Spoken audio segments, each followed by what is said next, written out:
Premier podcast, donc t'inquiète, pas de stress. Notre poste, même si on se connaît pas, ça va bien se passer. On va parler de toi, notamment, surtout sur la partie qui es-tu? Parce que Michael, on y est déjà passé sur le podcast, le coca. Tu sais que je reçois beaucoup de demandes et toi, tu arrives à passer 2 fois, mon salaud. C'est le hasard, c'est la chance, c'est un privilège. Et alors, le vrai privilège, c'est de s'asseoir là-dessus. C'est ce que j'avais dit. Je coupe l'introduction, je suis désolé. Savoir qu'Axel est assis sur un roi comme ça. Sur le trône. Trône rouge. Voilà, nous on est des petits paysans pour le siège. Normalement, le trône, c'est pour les invités, tu vois, il y en a 2. Sauf que comme vous êtes 2 aujourd'hui, eh ben, je vous fais le canapé, quoi. Donc, au final, en 2 épisodes, t'auras jamais pu t'asseoir. Ben non. Sur la vraie chaise. Est-ce que le premier épisode, on l'avait enregistré à l'extérieur? Ouais, C'était pas dans on le était en public. Ce que je propose du coup, c'est de parler de toi, Elvin, de ton parcours de vie, puis nous allons aller sur le projet mystère, parce que tu vois, j'ai pas de nom, j'ai eu quelques détails quand même par téléphone, et c'est pour ça que je vous ai invité, parce que les quelques détails m'ont un petit peu donné envie quand même. On va essayer de décortiquer ce projet, ce qui vous anime, et ce qui va vous animer pendant un moment finalement. Est-ce que ça vous va comme programme? Et qui a refait Elvin, qui es-tu? Je pense que dans l'ensemble, si je devais me décrire, c'est dur de se décrire comme ça. C'est la question la plus dure. Qui je suis? T'as quel âge aujourd'hui, toi? J'ai 23 ans. Ah, t'es très jeune. T'as quel âge toi? J'en ai 27, 28, tu vois, je plutôt. Je m'appelle vraiment très ancien. Ouais. On s'entend. Mais du coup, ouais, non, j'ai 23 ans. Je suis un basketteur professionnel. Actuellement, je suis dans l'équipe de Rouen. Ouais. Et donc, j'ai commencé le basket quand j'avais 3 ans, 4 ans. Aparté qui est un peu moins bonne que le CBC, c'est ça? Ouais, on a gagné un match, on a perdu un match. Le match aller, on vous a tapé à domicile. Et au classement? Oui. Au classement, il me semble que CBC, ils font les playoffs. Non. Ah non, Justement, ça s'est joué sur le dernier match, je crois. Ils ont perdu le match qu'il fallait pas. Bon, du coup, ils sont comme nous, du coup. D'accord. Ouais, c'est alors l'un derrière l'autoclassement. C'est pareil. Ok, ouais, ok. Et donc, j'ai commencé le basket quand j'avais 3 ans parce que chez moi, je cassais tout, littéralement. Je courais de partout, j'étais un peu très, très hyperactif. Et donc, mes parents m'ont mis au basket. Et donc, j'ai commencé comme ça. Et puis après, j'ai gravi les échelons, etc. Et puis, j'ai réussi à devenir. T'as fait que du basket? J'ai fait de la natation pendant Ouais. 6 ans quand j'étais plus petit. En parallèle? Tu faisais les doubles Je faisais les deux, parce que mes parents, ils avaient peur que je me noie. Voilà, c'est vrai. Hein. Donc, du coup, j'ai fait ça. Et, je fais pareil avec les enfants. Je les ai mis à natation. C'est important la natation pour qu'ils se noient pas pareil. C'est très important. Moi, je suis bon à nager. Je sais me sauver, tu vois, et encore. Donc voilà, après, il faut que tu me dises jusqu'à où, parce que moi, je vais parler pendant longtemps, là. Non, mais là, nous, ce qui nous intéresse, c'est qui es-tu vraiment, tu vois. On peut aller... Je pense qu'en vrai, je vais plus décrire les étapes qui sont passées un peu dans ma vie par rapport à ça. Et je pense que le basket, c'est une chance que j'ai eue, parce que ça m'a appris beaucoup de leçons, tu vois. Je vois le basket un peu comme un espèce de microcosme où, en gros, t'as un environnement où t'as toutes les leçons que tu peux apprendre, on va dire, à l'extérieur de la vie, mais que tu peux apprendre en étant jeune, grâce au sport. Et moi, la première leçon que j'ai apprise, c'est que là, j'avais de la chance, parce que j'ai toujours été sélectionné dans les structures pour aller au haut niveau, mais le dernier, genre. Je suis pris en sélection régionale, mais je suis le dernier, je suis moins fort. Je suis pris au pôle espoir. Pôle espoir, c'est les meilleurs jeunes d'une région, mais je suis le dernier. Ouais. Je suis pris au meilleur centre de formation de France, mais je suis le dernier et carrément on renvoie. Et pareil quand c'est en pro, et ça a toujours continué comme ça. Donc en fait, ça a construit quelque chose en moi qui est, je vois ce que c'est le haut niveau, je vois les joueurs qui sont plus forts que moi en permanence, mais du coup, si je travaille pas, je suis mort. Ouais. Et Théo Fontanil, je sais pas si vous voyez qui c'est. Non. Il a été en équipe de France, ça doit être mon 3e ou 4e épisode. Il était en équipe de France de roller hockey. Et c'est un peu ce même système. Donc lui, il est pas mal. Il nous a expliqué un petit peu ce qui l'avait fait frissonner quand il portait le maillot. Mais en gros, il disait l'équipe de France, tous les ans, j'étais pas sûr d'être pris. Et à chaque fois, j'avais la bonne surprise. Un peu, peut-être pas le dernier, mais quasiment, tu vois. Et à chaque fois qu'il changeait de coach, il disait, vas-y, c'est bon, cette année, je suis pas pris, quoi. Et en fait, si. Et c'est juste intéressant ce que tu dis, en gros, de se dire, en gros, tu es obligé de travailler, sinon tu sais très bien que tu passais pas ce cap, quoi. c'est ça. En fait, depuis que je suis tout petit, j'ai eu une chance. C'est que mon père, il m'a toujours suivi. Mon père, c'est le caméraman qui vient à chaque match. Qui filme tous les matchs. Ça. Mais c'est pas celui qui crie, hein, c'est vraiment celui qui filme tous les matchs. J'ai des matchs de moi depuis que j'ai 4-5 ans. Ouais. Et donc, en fait, ils m'ont jamais vraiment poussé à travailler, mais il a toujours fait en sorte que le travail soit le plus simple possible. Un exemple, quand j'étais plus petit, quand je voulais aller tirer sur un terrain, et ben, je peux demander mon père à n'importe quelle heure, il n'allait pas venir directement, mais dans la journée, on allait tirer dehors, et s'il devait prendre les roues pendant 30, 40 minutes, 50 minutes, 1 heure, 2 heures, Ah ça ouais. allait comme ça. Et donc, en fait, je pense que inconsciemment, ça a construit ce truc-là de me dire, je sais pas, faut que je travaille ça. En fait, je pourrais même pas pointer à quel moment j'ai commencé à travailler. Et après, j'ai eu l'opportunité d'apprendre à parler anglais très tôt, parce que ma mère, comme elle est infirmière, on pouvait aller en Angleterre pour, attention, 2 semaines, 300 euros, tout frais compris. Grâce au CGOS, ou je sais plus ce que c'était, mais en tout cas, voilà. Et donc, je suis allé très souvent, je suis allé peut-être 3 fois à Brighton. Ça, c'est quand j'avais après 12 ans. Je suis allé 3 fois à Brighton. Sur des longues périodes? Ouais, c'est ça, 2 semaines, et dans des familles d'accueil, en fait. Ok. Donc, je parle que anglais, Ouais. théoriquement, en tout cas. Et donc, après, j'ai pu aller aux États-Unis aussitôt, quand j'avais 16 ans. Et en fait, tout ça, ça a fait que j'ai été plutôt bon en anglais très tôt. Et en même temps de ça, mon grand frère, Lucas, salut, il regardait les Simpsons en streaming. Et il regardait en anglais, parce qu'il regardait une nouvelle saison. Il regardait Scams. Ouais, ok. Et donc, je regardais les Simpsons avec lui. Et en fait, comme ça a développé mon anglais. Et cette partie-là, c'est un truc qui m'a beaucoup aidé, parce que quand j'étais petit, j'étais un petit qui cherchait beaucoup, qui essayait de. En fait, j'essayais d'être un peu comme les autres, mais je voyais que j'arrivais pas trop. Et ça a causé beaucoup de questions, beaucoup de questionnements. Comment ça, être comme les autres? Comme les autres? Je pense que c'était. C'est une bonne question, comme les autres. Qu'est-ce que c'est être comme les autres? Bah, je pense que c'était bah, déjà être plus fort au basket, Ouais, pour être aussi fort que les autres. ouais. Déjà, mais moi, je pense que c'est plus je me sentais pas. Je me sentais pas à ma place, mais ouais, si, je me sentais pas comme les autres. En fait, la manière dont je les voyais, comment ils interagissaient entre eux, et la manière dont j'étais avec eux, et ben, j'étais intégré, j'ai toujours été intégré, j'ai pas été mis. Mais introverti, Pas du tout. pas du tout. J'ai pas été. Non, j'étais Non, non. introverti. J'étais introverti, mais c'était. Je pense même pas que j'étais introverti, parce que j'y pensais pas. J'étais juste très. J'étais un suiveur quand j'étais petit. Ouais. Très suiveur. J'avais pas. En fait, j'essayais d'être un caméléon et de m'adapter à n'importe quelle situation, rentrer dans le truc. Mais du coup, je me rendais compte que je faisais le caméléon. Et du coup, je me disais, mais pourquoi moi je fais le caméléon? On dirait pas qu'eux ils font le caméléon. J'essaie de simplifier un peu le truc, mais en gros, c'est un feeling que j'avais ressenti. Et quand j'ai grandi, bah, du coup, là, c'était plus. Je pouvais plus nommer, c'est-à-dire qu'en gros, j'avais des manières de penser où les gens ils comprenaient pas trop. Ils se disaient, bah, pourquoi ils pensent ça? Ou alors, même par rapport au travail. Clivant. Bah, je disais pas ce que je pensais, du coup, au final, Ouais. ils pensaient pas trop, ils le savaient pas. Mais au fond de moi, il y a des comportements où je me disais, mais pourquoi tu fais pas ça? Pourquoi tu fais pas ci? Pourquoi tu. Et voilà. Et donc, le sport, pour moi, ça m'a amené beaucoup de challenges quand j'étais petit, parce que, encore une fois, j'étais sectionné, mais le dernier, quand je dis ça, on dirait que c'est simple. Sur le moment, Tu as toujours eu cet objectif de dire ok, j'ai été pris en dernier, c'est-à-dire que eux sont meilleurs et je vais devenir meilleur que tel joueur. bah, ouais, en vrai, c'est ça. Mais j'ai jamais eu la partie, quand j'étais plus petit, en tout cas, compétition directe. C'est-à-dire que pour moi, je voulais aller à un niveau, et je savais que pour aller à ce niveau-là, il fallait que je gagne contre quelqu'un d'autre. Mais quand j'étais plus petit, mon père, il me raconte tout le temps, en fait. C'est là où quand j'ai grandi, j'ai réussi à faire la différence entre moi, le basketteur, et moi, la personne. Mais moi, la personne, je suis pas quelqu'un de compétitif dans la vraie vie, dehors, comme ça. Ouais, ouais. Pas vraiment. Après, bon, je dis ça, mais est-ce que c'est le cas? J'espère. Mais en tout cas, j'ai. On va se faire un Tetris sur la bande. Ouais, Qui est derrière. on n'est pas comme ça. Ouais, tu vois, ça me parle pas trop. Quand j'étais petit, je faisais du basket. Ouais. Par exemple, quand je gagnais contre un de mes teammates à l'entraînement, et que le coach il lui crie dessus, ça m'est déjà arrivé d'avoir les larmes aux yeux, parce qu'il crie sur les personnes. Quand j'étais en match et que je sais pas, je fais tourner quelqu'un parce que j'arrêtais le jeu et je le relevais. Ça, c'est Ouais. l'histoire que mon père, quand il me disait.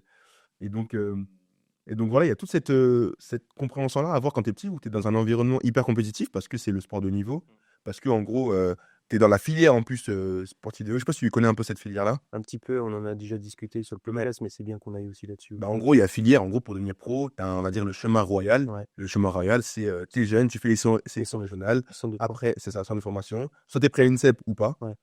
Ensuite, centre de formation. Et après, bah, espoir, enfin U18, espoir, pro. T'étais à quel centre de formation, toi? Moi, j'étais à Lasvel, Ok. centre de formation à Lyon. Ouais. Et donc ouais, j'ai fait toute ma formation là-bas, presque de U15, non, de U18, à partir de 18. Mais ma première année U18 à Lasvel, j'étais pas assez bon pour EPRI. C'était dans l'académie de Tony Parker ou pas? Ça, c'était ma première année espoir. Quand je suis arrivé, il n'y avait pas encore l'académie. Et la première année où j'ai été pris, en fait, à Lasvel, quand je suis sorti de U15, ouais.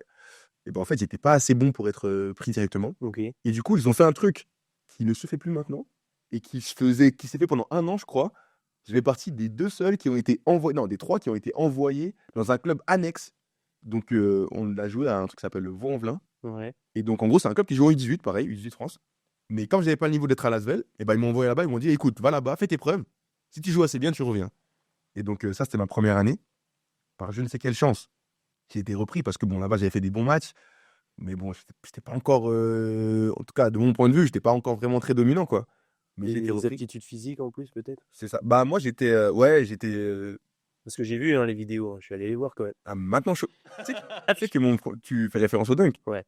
Bah, tu sais que mon premier dunk, je l'ai mis à 17 ans et demi, presque 18 ans. Ouais, ce qui est limite Très, très tard. C'est très, très tard. Ouais. Très, très, très tard. Et, et voilà. Et d'ailleurs, bah, c'est un bon chemin, je pense. Une des expériences quand j'étais plus jeune qui m'a le plus, on va dire, structuré, c'est que j'étais dans une cour de récré. Cette cour de récré-là, quand j'étais au Pôle Espoir. Ok. Donc, à ce moment-là, on était avec les footballeurs de l'OL, parce que les footballeurs de l'OL et nous, Lasvel, on a toujours été dans les mêmes collèges, les mêmes lycées.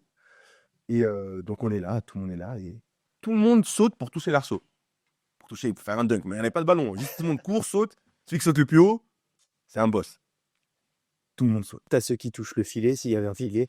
Il n'y avait pas de Filet. Il y a donc les basketteurs, ils sautent, ils passent tous là, ils sautent, ils touchent. À un moment donné, il y a un footballeur, il vient, même c'est un gardien, il vient, il saute, il touche à 2 mains. Et tu sais, ces genres d'enfants, tu sais, ils ont de la barbe, ils ont des poils alors qu'on est au lycée, tu vois, on est au collège. Du bon. Moi, je me dis, quoi? T'inquiète pas, moi aussi, je vais le faire. À savoir que j'avais une tendinite, pour ceux qui savent, et Osgood Shelter. C'est le truc un peu au genou, là. Vraiment terrible, en gros. Pas d'échauffement, rien, je suis dehors, il fait froid. Je me dis, allez, let's go. Je recule, tu vois, comme un peu dans les. Tu vois, quand Jordan il fait son dunk du lancer franc là, je recule. Mais j'ai vraiment la même chose, hein. C'est-à-dire, imaginez une cour de récré où je recule, je vais limite jusqu'à l'autre panier en fait. C'est pas mal storytellé quand même son histoire. Ouais. Mais il refaisait la vidéo de Jordan. Je recule comme ça, je recule. Du coup, il a sauté de la ligne des lancers. Une erreur, c'est. Je suis surpris. Je recule. Et je cours, je lâche la course de ma vie pour aller dunker. Et quand je saute, à partir de ce moment-là, c'est flou ce qui s'est passé. Parce qu'en fait, j'ai pas sauté déjà, je pense. Et je me suis fait une rupture. Je m'attendais à un truc. Oui, ici. Ah non, pas. Je me suis fait une rupture de quoi? En gros, là, jusqu'à maintenant, j'ai une cicatrice ici. Il y a un quadriceps qui lie ton quadriceps à ton mollet, à ton tibia. Et Ouais, qui est juste ça, devant. il y a un tendon. Et donc, c'est un arrachement de la TTA ou je sais pas quoi. Et donc, en fait, si ce tendon-là qui est attaché au muscle, il s'arrache, bah, tu fais ça, tu forces ton quadriceps, mais ta jambe ne se lève pas. Ouais. Et quand j'ai couru, comme j'avais une inflammation, Osgood Shelter, pas d'échauffement, mon truc, il s'est rompu. Donc, je me suis fait un arrachement osseux, en fait. Donc, le tendon, il s'est rompu et j'avais plus rien. Ce qui fait que là, je suis au sol, je suis comme un dingue, j'ai mal de fou. Tu vois, je suis pas bien, je suis qu'avec des petits. Ça veut dire, les gens, ils sont autour, qu'est-ce qui se passe, il y a quoi, etc. Tu vois. Bref, et suite à ça, comme j'étais dans un collège qui était à Croix-Rousse, c'est un ancien collège, il n'y a pas d'ascenseur là-bas. Ouais. Et donc, je vais à l'hôpital, parce qu'en même temps, comme un con, je tombe et genre, je me casse le poignet. Ouais, t'es tout fait, quoi. Genre, vraiment, genre, en gros, j'avais un Inatel là. Les photos de ce moment-là, s'il te plaît, ne les trouve pas, ne les cherche pas. Sur le papier, c'est fin de carrière. Ah ouais, non, même pas, hein, c'est juste que. Ouais. Bah, en tout cas, ils se posaient des questions, quoi, tu vois. Et il y a des photos de ce moment-là qui sont historiques et j'espère que personne ne les trouvera. Vraiment, parce que là, en gros, j'ai un plâtre là et un comme là, du coup, je peux pas marcher. Du coup, je suis sur un fauteuil roulant, mais à une seule bras. J'ai déjà appelé tes proches, t'inquiète, j'ai les photos. D'ailleurs, je te les montre, elles sont sur la- Donc voilà. Et mais en vrai, c'est une histoire qui est quand même drôle, mais sur le moment, j'étais choqué. C'est-à-dire que c'est la première fois que je vais à l'hôpital. Enfin, une des premières fois où je suis à l'hôpital et que c'est voulu de moi-même, tu vois, enfin, que c'est un truc par rapport à ce que j'ai fait. Et donc, je suis là, je suis dans une chambre. J'étais à Lyon. Et je me rappelle que je regardais une statue qui était à travers la fenêtre. Et je la regarde. Je me dis, mais je commence à réfléchir au fait que, ah, mais je fais du basket, en fait. Ah, mais c'est possible que je fasse plus de basket. Ouais, c'est ce que j'allais te dire. Je me dis, mais, et j'étais dans une chambre comme ça.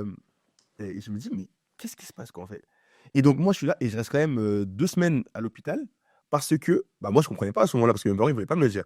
Mais moi, j'étais à l'hôpital comme ça, j'étais posé et tout. Et j'étais avec un gars, d'ailleurs, il s'appelait Samir. Samir. Lui, il s'était fait percuter par un bus, je me rappelle. Et lui, non, mais c'est pas drôle. C'est pas drôle, quand même. C'est assez là sur le principe. Si. Non. Tu voulais du storytelling? Je voulais du storytelling. Je l'ai autorisé à partir en couille. C'est ça. Ouais, bah, je finis ça, après, j'arrête. Et du coup, il s'était fait percuter par un bus. Et donc, mais il était bien, il avait juste un pied dans le plâtre ou un truc comme ça, tu vois. Et donc, j'étais avec lui en chambre et tout, et je parlais avec lui. Attends, je suis au téléphone seul. C'est Samir. Allô, Samir. Ouais, pardon, ça. Et du coup, voilà. Et donc, j'étais avec lui en chambre pendant 2 semaines et tout. Et moi, je me disais, ça commence à être long, mais bon, je me rendais pas compte. Voilà. Et là, en fait, ma mère, elle vient. Et elle m'annonce, on dirait, elle est un peu en larmes et tout. Elle m'annonce, elle me dit, écoute, Elvin, tu vas aller dans une maison de rééducation. Tu vas pas revenir à la maison, tu vas pas retourner au collège, tu vas pas retourner au basket, pour l'instant. Et moi, avec mon cerveau de petit, j'analyse ça et je me dis, mais non, pourquoi, tu vois, qu'est-ce qui se passe? Pourquoi je vais là-bas? Pendant combien de temps? Je suis énervé, je dis non, j'y vais pas. Donc, bref. Et donc, il y a tout ça, donc je suis pas bien, je mets à pleurer, mais qu'est-ce qui se passe et tout. Et voilà, il me dit, bah, voilà, on est obligé. Et en plus, il n'y a pas de place avec les personnes qui ont un handicap moteur. Tu vas être avec ceux qui ont un problème, genre, au niveau du mental. Mental, Mental. ouais, problème mentaux. C'est ça. Moi, j'arrive, j'ai mon image de jeune. Du coup, moi, je me dis, traduction, problème mental, pour moi, c'est les fous quand j'étais plus petit. Ouais, bah ouais. Parce que j'avais pas encore la compréhension que j'ai maintenant. Je me dis, mais en plus, on m'envoie, c'est des fous, pourquoi qu'est-ce qui se passe? Nan. Je suis dans tous mes états. Et là, j'arrive dans un centre qui s'appelle Roman Ferrari. Et Roman Ferrari, il faut savoir que c'est le centre le plus reconnu en Europe pour les grands brûlés. Quand tu es brûlé à plus de 90%, eh ben, tu vas là-bas et c'est un centre renommé par rapport à ça. Il y a aussi tout le reste, mais voilà. Et donc, mais moi, je savais pas tout ça. Je sais pas si vous avez déjà j'avais une personne qui est grand brûlée dans votre vie. En photo, quoi, pas en vrai. C'est ça. C'est, bah, quand t'es petit, c'est impressionnant, en fait, finalement. C'est triste, mais c'est ça. Tu te dis, en fait, tu vois une personne qui a pas de nez, pas de cartilage sur Ouais, c'est pas un peu comme d'oreille. les images des gueules cassées. Ah oui, vraiment, bah, Merde. il manque des doigts, pas de. C'est vraiment ça. Et donc, ça arrive. Premier jour, donc moi, je suis dans mon fauteuil roulant, j'avance comme ça. Je vois une personne grande. Et je me dis, et direct, il a commencé à avoir une espèce de réflexion qui m'a aidé de fou par la suite. J'arrive dans mon centre, donc du coup, j'arrive dans la partie avec les personnes qui avaient des problèmes de santé mentale. Et donc, on me met dans une chambre. Je suis comme ça et tout. Au début, je suis un peu énervé et tout, mais bon, voilà. Et le premier repas, c'était avec une personne, je sais pas comment elle s'appelle. Il me semble que elle doit s'appeler Fatou, quelque chose comme ça. C'est une personne noire. Et donc, Big up à Fatou. c'est Big up à Fatou aussi. Et donc, je parle avec elle. Et en fait, elle avait des moments où elle était fluide et des moments où il était un peu dans sa folie, entre guillemets. Et en fait, je me suis rendu compte que, bah, dire, en fait, c'est pas des fous, en fait. Elle avait une histoire qui était hyper traumatique, genre sa famille qui tombe, enfin bref, un gros problème, en gros, beaucoup, genre plus de 5 personnes de sa famille qui meurent d'un coup, en gros. Mhm. Et, et en fait, moi, dans le même sens, j'aurais peut-être fait la même chose, j'aurais peut-être pété un câble aussi si j'étais jeune. Ouais. Et donc, en fait, tu commences déjà à comprendre que, ah ouais, non, c'est pas des fous, il y a un truc, et ça peut être tout le monde, ça peut être toi. Ok. Je reste là pendant une semaine, je parle avec tout le monde finalement, et je m'acclimate bien. Et après, on me met dans dans une autre partie de ce centre-là, qui est bah, avec les handicaps moteurs. Et là, j'arrive, et en fait, bah, je vois des grands brûlés. Je suis avec des jeunes, et moi, j'étais avec les petits, parce que j'étais le plus grand des petits, mais j'étais avec les petits. Donc, je vois des jeunes, un autre qui a un problème de jambe, donc ça fait sa jambe, elle pousse pas, donc il doit rester couché. Je me rappelle, il devait rester couché pendant genre 22 heures dans la journée. Genre. S'il se levait, genre, il faisait que se lever, parce que c'était un petit, il voulait pas, mais s'il se levait, son dos, sa colonne vertébrale, il a un problème. Mhm. Et un jour, j'entends un bruit, genre, j'entends des pas, pas, pas. Je dirais, il y a un bruit de balle. Je dis, qu'est-ce qui se passe? Ah. Je rentre un peu, je voulais pas s'accrocher vraiment comme ça. C'était les os du. Non, non, non, non. Et j'arrive. Et en fait, c'était un mec qui joue au baby-foot. Mais il avait une force tellement extrême dans ce bras-là, là, je me disais, mais ça tape super fort. Et je me disais, mais qu'est-ce qui se passe? Qui est cette personne, en fait? Et en fait, c'était un rescapé politique qui, dans son pays, était chassé à cause de sa religion et qui, en fait, il déconnectait le réseau d'électricité dans sa ville le soir. Ok. Il était obligé de monter au poteau électrique pour le connecter. On voit bien, on peut avoir un problème. Il monte un jour, il connecte, il prend le jus. Ouais. Il tombe, il tombe, il tombe. Et en bas, il y avait une fac d'eau, malheureusement. Donc, il reste comme ça, etc. Et donc, gros problème. Donc, il avait qu'un bras déjà. Il lui manquait plein de parties de ses doigts, etc. Tu vois, il avait qu'un seul. Mais du coup, c'est pour ça que ce bras était super fort. Ouais, Bref. forcément. Et donc, en fait, j'arrive et je réfléchis. Et je me dis, mais putain, en vrai, moi, j'ai quoi, moi, en fait? C'est quoi mon problème, en vrai? Qu'est-ce que j'ai? Et ça a commencé toute cette réflexion-là de. Bah, on dit des fois que la comparaison, en gros, ça vole la joie, comparison is the thief of joy. Mais des fois, quand on se compare aussi, on se rassure. Ça a été un mind changer pour toi parce que tu Évidemment. t'es dit là, ok, je suis vraiment pas à plaindre. Faut que je profite peut-être. Faut que. En fait, t'as pris conscience de pas mal de choses pendant ces jours, quoi. Ouais. Bah, en fait, je pense Sur le moment, ça serait de mentir de dire que j'ai tout compris. C'était quand tu avais 16 ans? Donc quel âge? Non, j'étais en première année du Pôle Espoir. Première année, donc j'étais en quatrième. Quatrième? Quatrième, c'est-dire quoi? 14 ans, 13 ans? Ouais, 13, j'ai 13, 14. Ouais, un truc comme ça. Et donc, ouais, mais je pense pas, sur le moment, j'ai pas tout compris. On va dire, moi, je suis très, en vrai, je suis très croyant. Et en fait, pour moi, chaque action, c'est la conséquence d'une action qui l'a précédée. Cette action-là était la conséquence d'une action qui l'a précédée. Et je peux continuer comme ça encore et encore et encore. Karma, quoi. C'est ça. En vrai, moi, c'est un peu ça. Donc, en gros, s'il se passe quelque chose, pour moi, c'est pour une raison. Il n'y a pas de chose qui n'arrive pas à hasard. Il y a pas de hasard, il n'y a que des rendez-vous. Et donc, pour moi, maintenant que j'analyse maintenant, je me dis que c'était un rendez-vous que je devais avoir et qui a commencé à instaurer, planter une graine dans ma tête qui a amené un cheminement qui, plus tard, a fait que maintenant, du coup, oui, je suis en mode, bah, j'ai pas à me plaindre, je dois faire ce que j'ai à faire et surtout, je dois être, on va dire, je dois être, je dirais, remercier le fait que j'ai cette capacité-là maintenant de pouvoir être basketteur, cette capacité-là d'avoir eu un environnement qui m'a permis de l'être parce que, bah, pour moi, j'ai rien mérité, c'est juste de la chance. Et pour dire merci, c'est pas en disant merci. Ça peut être aussi, mais c'est surtout en utilisant les capacités qu'on t'a données. Pour moi, c'est ça le vrai merci. C'est en utilisant les capacités qu'on t'a données et en prenant soin. Donc moi, on m'a donné un physique pour faire du basket. Et ben, j'utilise et j'essaie des basketteurs et d'aller au plus haut niveau. On m'a donné, et j'essaie d'en prendre soin. On m'a donné, j'ai la chance de pouvoir avoir un peu cet esprit-là entrepreneurial. Et ben, je vais aller à fond et je vais essayer de faire une entreprise. C'est comme ça pour moi le remerciement. Tes parents, ils le sont, entrepreneurs? Mon Toi, père, tu m'as dit infirmière. ouais, non, ma mère est infirmière. Ma mère n'a pas du tout la mentalité entrepreneuse. Ma mère, c'est la personne la plus, deuxième personne la plus stressée avec sa mère, donc avec ma grand-mère. Deux personnes les plus stressées que je suis toute ma vie. C'est-à-dire, en gros, là, je parle d'entrepreneuriat, c'est waouh, qu'est-ce qui se passe, etc. Et ça m'a donné, mais c'est cool parce que, en fait, dans ma famille, j'ai un espèce de mix où j'ai ma mère qui est très du côté stress, donc très, et aussi très passionnée par son métier, qui est, bah, elle travaille avec les diabétiques. J'ai mon père qui a une mentalité entrepreneur, en vrai, mais qui, bah, il n'a pas aussi la même chance que moi, donc il n'a pas fait. Donc lui, il travaille dans l'informatique. Ok. Mais je pense en fait, il réfléchit comme un entrepreneur finalement. Et après, j'ai mon grand frère qui travaille dans la vente, mon frère qui fait l'informatique. Et en fait, ma famille, c'est les personnes qui me poussent le plus, qui me donnent le plus de conseils, mais qui me donnent aussi le plus de critiques. Bah, c'est pour ça que le premier cercle, souvent, et encore, je pense que la plupart du temps, tu as quand même plus de critiques de la part du premier Ouais, cercle. ouais. Enfin, c'est pas tant des critiques, c'est des mises en garde qui peuvent te dire, ouais, doucement, t'es sûr, ouais, ça, je le ferai pas et tout. Et ça, Qu'est-ce que t'es en train de faire? Qui viennent te bloquer, ouais, en gros, qui viennent t'empêcher de passer à l'action quasiment. bah oui et non. Bah du coup, au début, quand j'étais plus petit, je ne comprenais pas ça. Pour moi, je me disais, faudrait que tout le monde soit comme moi. Pourquoi tout le monde n'est pas comme moi? Pourquoi tout le monde. On revient à la truc différent. Et après, j'ai réfléchi à un monde où tout le monde est comme moi. Je dis, ah, c'est bizarre, en vrai, ce monde-là. Je sais pas si je vais vivre. Tu vois. Alors, les mecs, parce que tu sais, ça va dans tous les sens, il n'y a pas de structuration, etc. Parce que c'est un peu ce que je fais. J'aime bien aller, ne pas m'interdire des choses, quoi, tu vois. Et en fait, du coup, j'ai compris qu'il y avait besoin de tout. Il y avait besoin d'extrêmes patients comme d'extrêmes impatients. Il y a besoin de tout, quoi, finalement. Et donc, j'avais aussi besoin des critiques.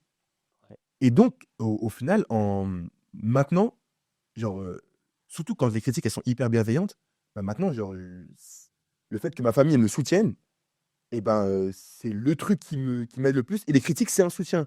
Parce qu'ils ils te donnent ils sont honnêtes avec toi, en Ça veut fait. surtout dire qu'ils te prennent en considération. C'est ça, ils C'est déjà t'aident. le plus important. C'est ça, ils t'aident. Et donc, franchement, bah là, avant de lancer le projet entrepreneurial, etc., la première personne avec qui je vais voir, c'est qui? Je vais voir mon père, mon grand frère, ma mère. Tu vois. Ouais, Je vais voir ma tante aussi, ouais. mes cousines. Je suis très proche de mes cousines.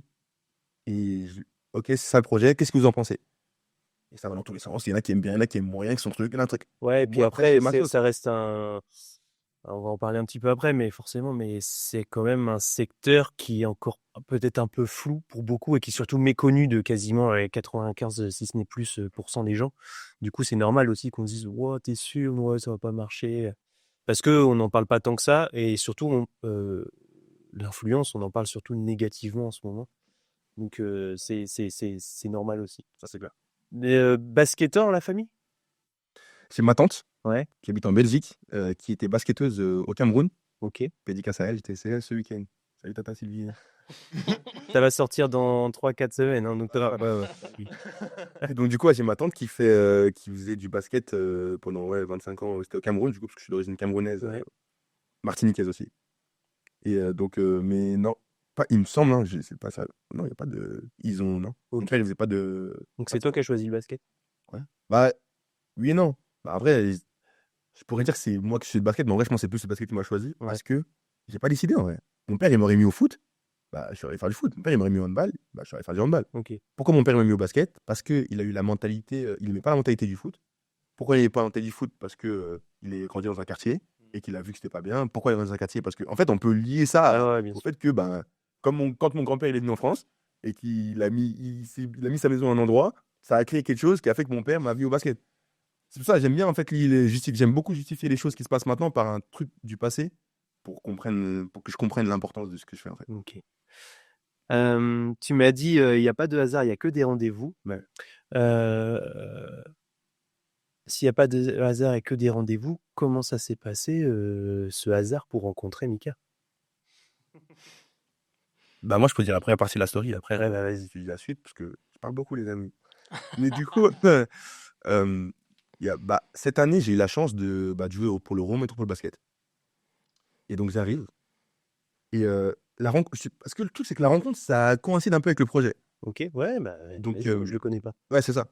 Donc, en gros, comme je t'ai dit, on va dire, je pense que je suis quelqu'un qui a de la chance dans beaucoup de choses. Et la chance que j'ai eue, c'est d'avoir joué à presque tous les niveaux du basket français. En vrai, j'ai joué aux 3 divisions, d'avoir gagné dans certaines, les jeunes, et puis un peu en pro aussi.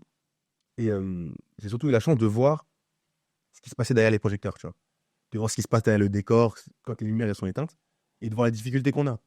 Les fins de carrière compliquées, le manque de revenus, le manque de réseau, le manque de contact, le manque de connaissances avec le monde extérieur, parce qu'on manque de collaboration avec ce monde extérieur.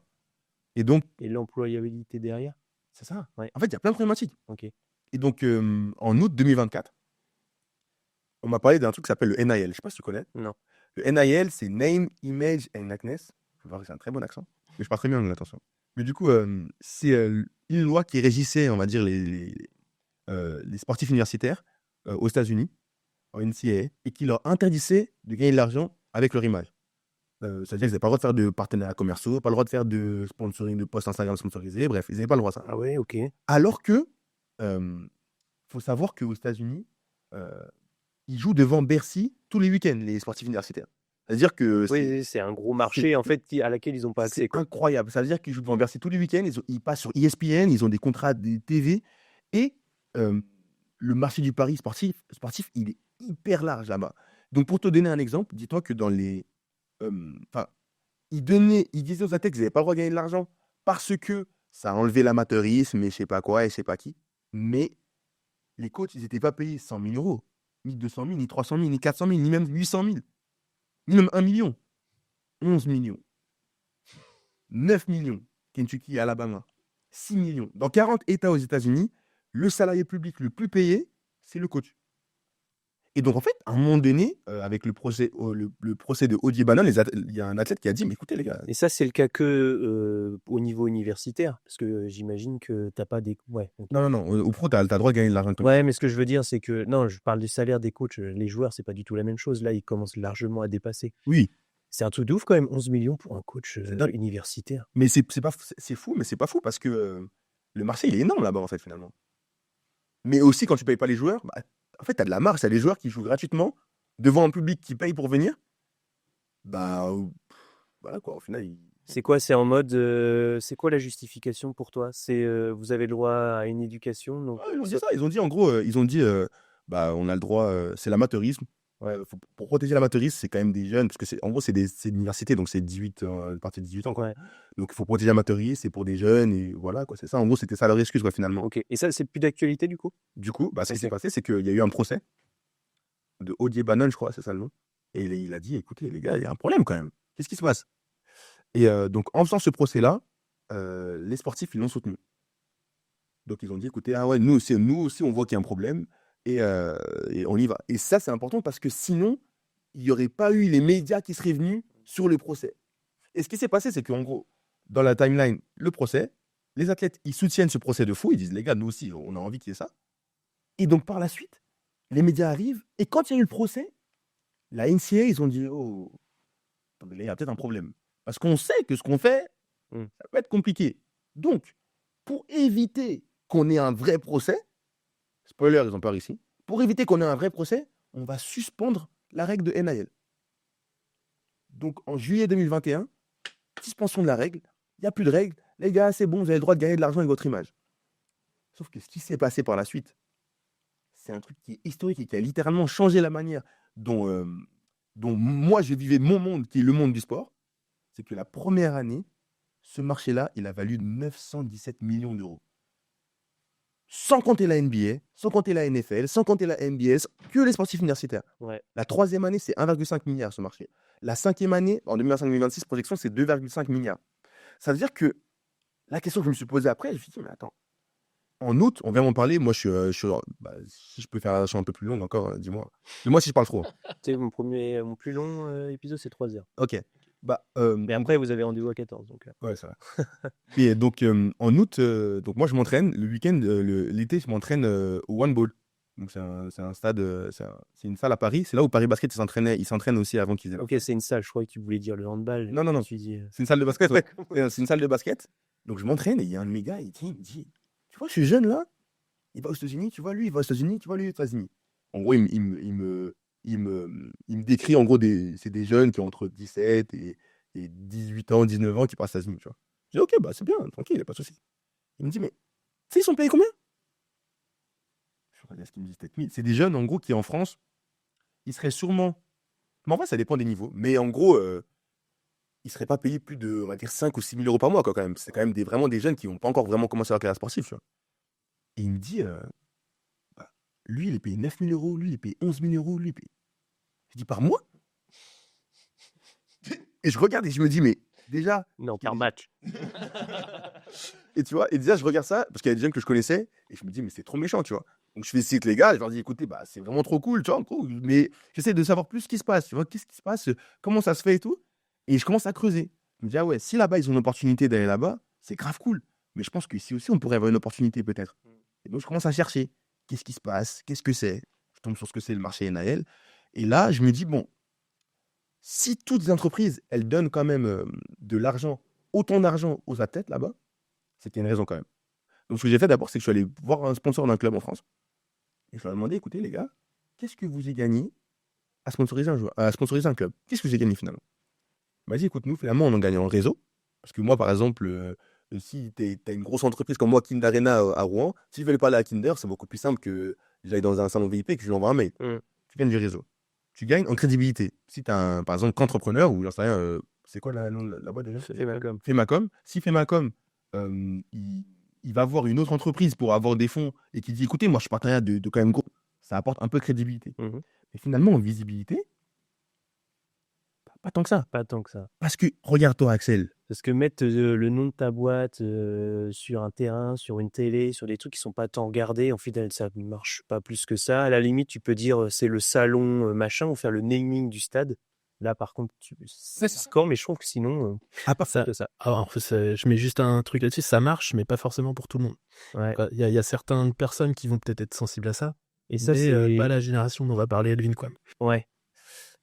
Et je pense que, ou peut-être que ça, pour certains secteurs d'activité aussi, ça marche peut-être moyen. En fait, je dirais pas que ça marche pas. Je dirais que ça sert quelque chose de différent. C'est-à-dire que tu vas, en gros, ce que nous on veut amener, c'est un truc qui est complémentaire par rapport à ça. Et c'est pas un truc où c'est genre soit tu sponsorises un club, soit tu sponsorises un joueur. Ah non, en fait, tu peux faire les deux. Et chacun va apporter une différence. Tu sponsorises un joueur, tu gagnes pas en crédibilité, par exemple, le plus souvent, mais tu gagnes autre chose. Et donc, quand je comprends ça, je commence juste à voir quel est le business derrière le sport que je fais. D'où vient l'argent, tu vois. Et donc, je commence à réfléchir un peu à tout ça. Et je me dis, mais les entreprises, finalement, elles ont ce problème-là. Elles ont besoin aussi de visibilité. Donc, même si le club, il apporte bien une partie, eh ben, c'est pour ça qu'aux États-Unis, eh ben, les sponsors, le plus souvent, c'est pas soit le club, soit le joueur. Ils font les deux. Ils vont sponsoriser l'institution et ils vont aussi pouvoir sponsoriser un joueur. Ou alors, il y a beaucoup d'entreprises qui ne sponsorisent pas encore l'institution parce que ils n'ont pas forcément à y gagner, mais ils sponsorisent un joueur. Donc, en fait, c'est vraiment complémentaire. Et donc, pour la visibilité, pour quand même dire que faut savoir que demain, si tu essaies de te rappeler comment ça s'appelle, d'une publicité que tu as vue quand tu étais dans un match, hein, si tu arrives à te rappeler de 5 sponsors, t'es vraiment, c'est chaud. C'est vraiment très très fort. Moi, pour que je m'en rappelle, c'est que c'est moi qui ai fait les pubs. C'est vraiment très compliqué, tu vois. Et sauf que les entreprises, elles ont un besoin qui ne change pas. Ce besoin, c'est je dois me démarquer de la concurrence, je dois vendre plus et je dois fidéliser mes clients. Sauf que le monde, il a changé, lui. On ne vend pas à la génération TikTok comme on vendait à l'ancienne à la génération télévision. À l'ancienne, tu mettais un panneau publicitaire, tu faisais un petit cookie dessus, les gens, ils passaient, waouh, il y a un cookie devant le Redbus, super. Tu fais la même chose maintenant, je me pose dessus, je prends mon téléphone, Personne ne regarde. et je suis sur mon téléphone, tu vois. C'est pour ça que tu vois, je suis tombé sur une vidéo l'autre jour d'un mec, il vend des ballons de basket un peu customisés, tu vois. Et il disait, bah voilà, nous, la seule pub qu'on fait quasiment, c'est filer un ballon à Kyrie Irving. Kyrie Irving. Ah oui, je connais. C'est la boîte café qui va être mon associé là. C'est vrai. Ouais. Et du coup, je sais pas, il y avait une petite histoire, machin, et en gros, je crois qu'à la fin, c'est même pas, je crois même pas que c'était en conférence de presse où on voit Kyrie avec le ballon, c'est plutôt, on l'a vu en train de dribbler à un moment donné dans le couloir qui amène sur le terrain ou un truc comme ça, et il a dit, mais en fait, c'était encore mieux que ce qu'on avait demandé, parce que voilà, il y a la même histoire avec Modric pour le foot, et en fait, aujourd'hui, la com, finalement, elle passe par ce genre de truc-là, en gros, c'est ça que vous allez essayer de mettre en avant? Finalement, en tout cas, c'est montrer que, en fait, à cause de la surinformation, en gros, maintenant, on est dans un monde où on entend tout, mais on n'écoute rien. Ouais, c'est ça. Et la publicité, tout le monde la voit, mais il n'y a personne qui la regarde. Donc, il Par faut contre, trouver des moyens innovants, et le moyen le plus innovant maintenant, c'est sur ce genre de petits trucs. c'est ça. Parce que ce qu'on regarde, par contre, ce qui est sûr, c'est qu'on regarde nos influenceurs préférés sur les réseaux. Mm. Ça, on le regarde. Et ce qu'on écoute, même si c'est inconscient, on écoute leurs conseils. Et cette relation-là, un peu, qui est un peu un espèce de tiers de confiance, on appelle ça une relation parasociale. Et utiliser cette relation-là pour faire du marketing, c'est le marketing d'influence. Et ça, en France, toi, c'est 418 millions, tu vois. Enfin, c'est un marché. En France? 418 millions. Alors attends, les 418 millions, ils représentent quoi? Marketing d'influence, les transactions marketing d'influence, mais sans les athlètes. Hein. Sans Là, les on parle pas athlètes. de. Ok. c'est le Ah oui, non, pas de influence, marketing d'athlètes. Ok. c'est marketing d'influence global. Marketing d'influence globale, ouais. Ce qui est fou, parce que dans l'épisode avec... putain, il m'avait pas sorti ce chiffre-là. Pierre, Ça, c'est la dernière étude Call Square, en gros, qui est sortie en 2024. En France ou en Europe, peut-être. Pour moi, c'est France. Allez, C'est France. à la limite, on va dire Europe. Parce que, tu vois, il me disait, alors c'est sûr et certain que ça, sans lui, j'aurais pu le capter, que aux États-Unis, l'influence, c'est pas du tout aussi, ça marche pas aussi bien en France qu'aux États-Unis. Ça, c'est clair. Je pense qu'il y a un gros cap à passer. Surtout aujourd'hui avec toutes les histoires des mauvais influenceurs. Mais Monde, c'est 23 milliards. Hein. 23 milliards. Ouais. Ouais, putain. Mais il me disait, tu vois, faire de l'influence en Normandie, impossible. Les entreprises sont pas prêtes, ça marche pas. Il me disait, moi, j'arrive qu'à faire du business quasiment à Paris. Vous, aujourd'hui, Vous n'arrivez pas à faire de l'influence à Caen? C'est-à-dire, tu as 2-3 petits trucs. Tu vas voir un petit influenceur. Tu vas la travailler avec... personne qui parle, c'est qui? J'ai pas compris. C'est un entrepreneur ou c'est un. En gros, c'est l'entrepreneur Pierre de Birdie Agency qui, lui, a qui a une agence d'influence, qui va avoir plusieurs influenceurs dans son catalogue. Et il dit, quand on va démarcher des entreprises cannaises, normandes, pour présenter ce qu'on peut faire comme projet, tu vois, non, ça marche pas. Tu vas avoir quelques institutions, je crois qu'il y a des trucs avec Quand la mer, avec un influenceur, et ça marche et ça tient, mais tu vois, ça reste quand même très, très limité. Le micro-influence, oui. Ah, mais Micro-influence, il y a des petits trucs par-ci, par-là, mais des gros influenceurs, non, ça c'est... C'est là où nous, ça change un peu tout ce truc-là. Pourquoi? Parce qu'on n'arrive pas avec des influenceurs. On arrive avec des athlètes. On arrive avec des influenceurs, on appelle ça. Donc des athlètes influenceurs. Ouais. Où justement, ils les connaissent déjà. Ouais, donc alors en gros, un Mounir du CBC, que Mounir, tout le monde le connaît. Et potentiellement, tout le monde le veut. Ouais. Pour promouvoir quelque chose, parce qu'ils savent que ça va avoir un impact localement pour leur boîte. Ouais. Quand tu sais que, en tout cas, le sponsor, c'est 89% des PME, donc c'est-à-dire des plus petites boîtes. Aujourd'hui, des sponsors sans influence. Hein. Du coup, c'est là où ça change ce paradigme-là d'influence marché actuel. C'est que là, on arrive avec une autre typologie de créateurs de contenu qui sont déjà connus, alors qu'ils sont que des micro ou nano-influenceurs. Donc votre objectif, il est vraiment là de se dire tel petit gars qui a peut-être que 3000 abonnés, il a peut-être que 3000, mais en vrai... Mais impact de dingue, parce que taux d'engagement de dingue. Parce que tu vois, si dans le microcosme canet que je commence un petit peu quand même à connaître au fur et à mesure, là, sur mes 3 petites années d'entrepreneuriat, où je suis parti de zéro et je commence à comprendre un petit peu tout ce qui se passe autour, l'écosystème, tu te dis, ok, le CBC, quand tu vas rencontrer Loïc Adriaensens, etc., il te dit, le CBC, c'est un truc de ouf parce que X% des personnes qui viennent dans notre stade, dans notre gymnase, au Palais des Sports, c'est pas du tout des basketteurs, c'est des mecs qui viennent pour l'ambiance, pour le show, pour le spectacle qu'on fait. Et toutes ces personnes-là, ils captent vite qui est Pierre Salzman. Le mec, il est particulier, c'est C'est incroyable ce qu'il fait. le speaker fou. Ah, là, c'est incroyable. Tout le monde capte que Mounir, c'est un mec ultra sociable, il connaît tout le monde, toutes les entreprises se disent voilà. Hein? Shout out to Mounir aussi. C'est le Mounir. Et au final, c'est là que tu te dis, ok, peut-être que je sais pas combien il a Mounir exactement, mais en fait, tu te dis, ok, 3600, belle image. Si j'ai un petit coup de com' à faire, je vais faire avec Mounir. Et en fait, votre business, finalement, il se base là-dessus. Il se base sur de l'influence plus locale, plus précise. Ouais. Et en vrai, qu'est-ce que veut une marque? Ils veulent savoir à qui ils parlent plus précisément pour avoir un maximum d'impact et que le truc soit le moins dilué possible. Ok. Donc en fait, c'est là où nous, notre objectif en tout cas, c'est d'apporter cette nouvelle dimension, quoi. Ok. Est-ce que ça veut pas dire que vous allez refuser les plus grosses?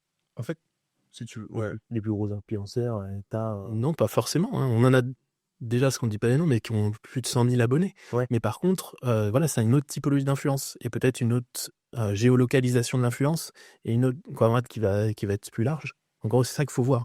C'est qu'en fait, chaque personne va avoir sa typologie d'influence et nous, on est là pour la comprendre et pouvoir la proposer de la plus tailor-made possible. En fait, pour t'expliquer juste un peu plus de manière large, quand on pense à influenceur, de nos jours, en gros, on pense à quoi? On pense à acteur, on pense malheureusement beaucoup à influenceurs, genre télé-réalité, tout ça, tu vois. Sauf que la vérité, c'est qu'il y a une minorité de la population qui détient la majorité de l'influence en France. Et en vrai, c'est les sportifs de haut niveau. Quand tu dis ça, tu ne te rends pas compte, mais sur les top 10 des personnes les plus suivies sur Instagram, c'est des sportifs. tu as 7 sportifs. Et dans le top 7 des personnes les plus suivies sur Instagram, tu as 7 sportifs. Ça veut dire que ces personnes, ils ont déjà une grosse influence. C'est juste que, comme ils ne cherchent pas à l'avoir et qu'ils l'ont vers leur sport, on ne les considère pas comme des influenceurs. Mais ils ont une influence. Et dans ces catégories-là, tu as une catégorie qui surperforme encore plus le marché.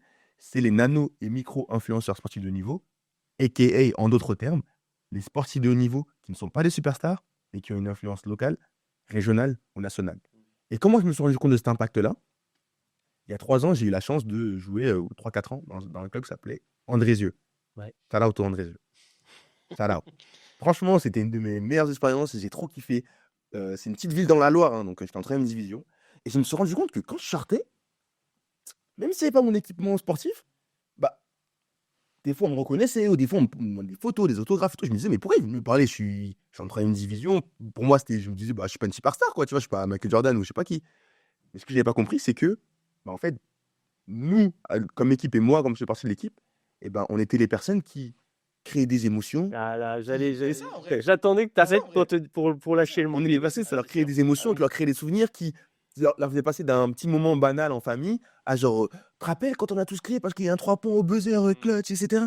C'est ça en fait ce qui se passe. Koulibaly, je me demande s'il a pas pris pas mal de photos, lui, après son lancer franc. C'est clair.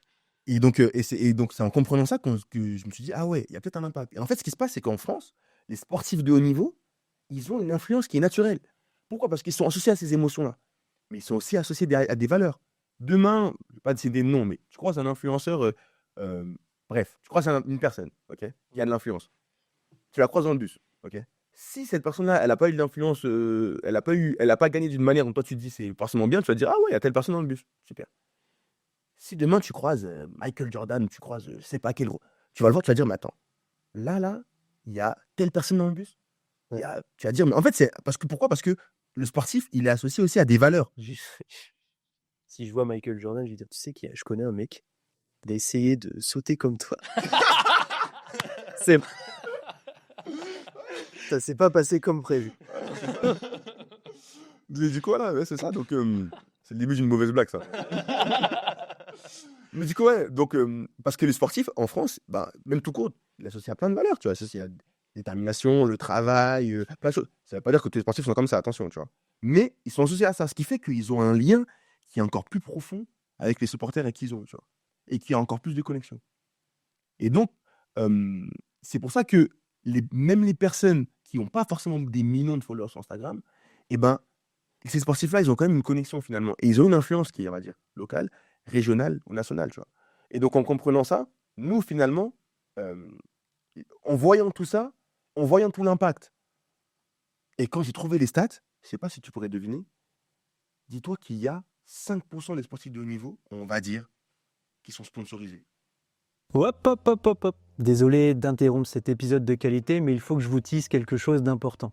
Vous avez probablement remarqué que le podcast devient le média authentique pour développer une stratégie de marque. Et si vous voulez vous y mettre vous aussi, mais que vous vous posez encore des questions, il se peut que j'ai bientôt la solution pour vous. Femacom développe sa propre formation en podcast afin que vous puissiez faire entendre votre voix, votre expertise, votre marque, votre passion, et tout cela à travers 10 modules. De l'aboutissement d'une idée à la promotion, la parution sur les différentes plateformes, en passant par le matériel nécessaire, voire même les étapes de post-production, tout vous sera dévoilé, et tout ça basé sur l'expérience de qu'entrepreneur. En un an, ce podcast local a rapporté 15 000 € de chiffre d'affaires à l'agence Femacom. Je pense fondamentalement qu'il y a de l'avenir dans les podcasts locaux et que vous pouvez faire la même chose. Si jamais vous êtes intéressé par cette formation, n'hésitez pas à nous contacter sur nos réseaux sociaux ou par mail à contact@qu'entrepreneur.fr pour faire partie des premiers contactés. C'est tout pour moi, je vous laisse tranquille avec la suite de votre épisode. Et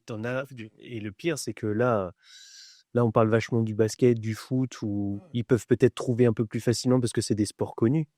Mais si on va sur des sports qui sont pas du tout mis en lumière, laisse tomber. Il y en a, ils en ont besoin en fait de ces sponsors. Exactement. Sinon ils crèvent, sinon ils vont pas au championnat d'Europe, tu vois, alors qu'ils ont le level et qu'ils pourraient représenter la France. Bah, les 5%, c'est surtout des All-Stars en fait. C'est des gens super connus justement qui sont structurés pour ça, qui ont l'équipe autour pour aller négocier des trucs qu'il faut. Et du coup, par contre, ça coûte une blinde.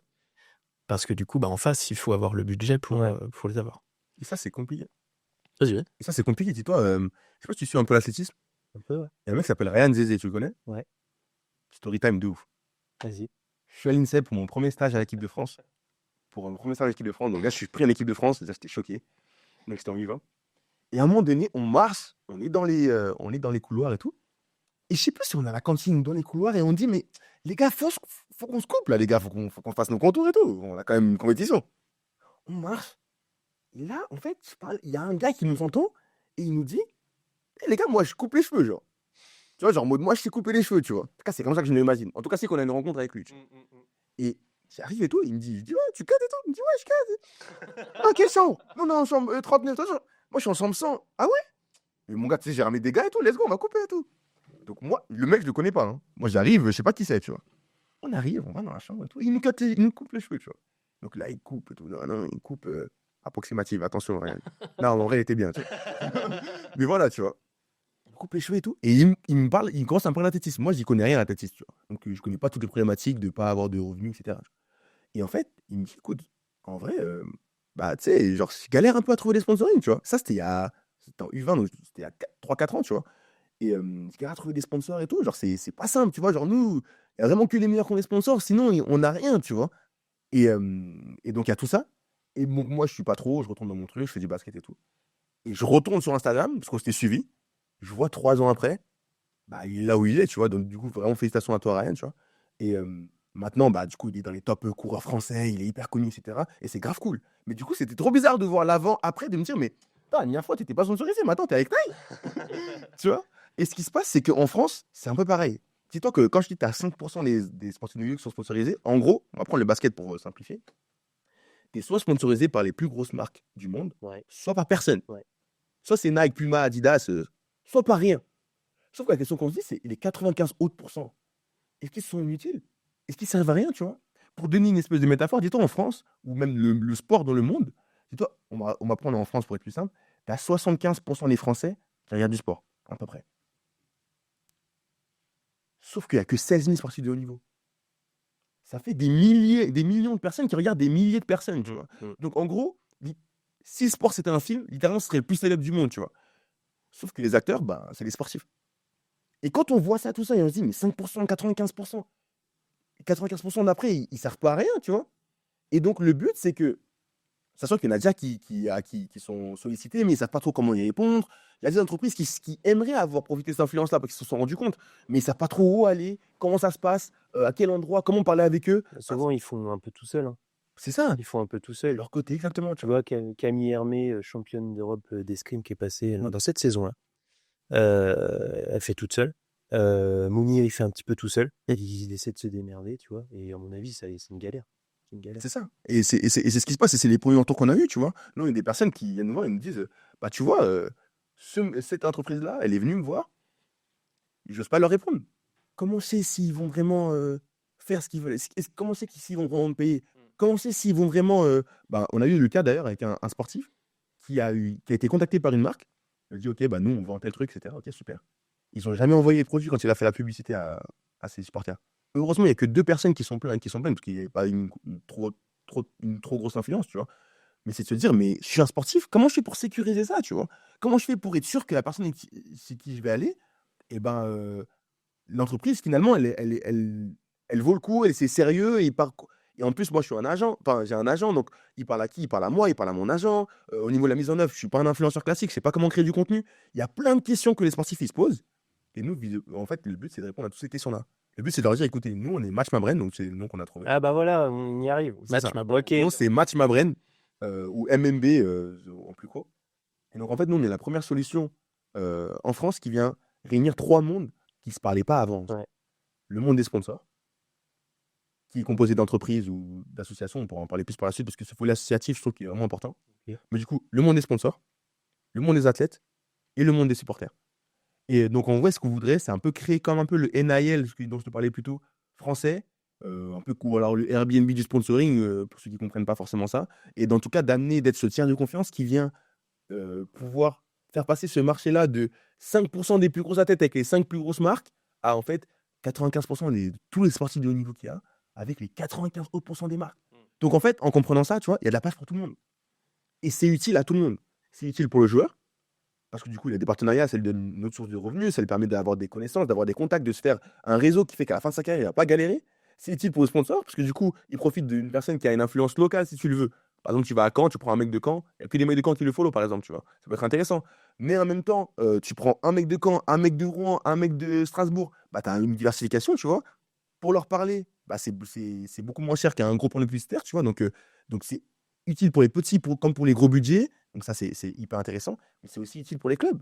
Tu es un club, maintenant, tu as un joueur qui prend en main son image et qui de lui-même va aller interagir avec sa localité, ses supporters.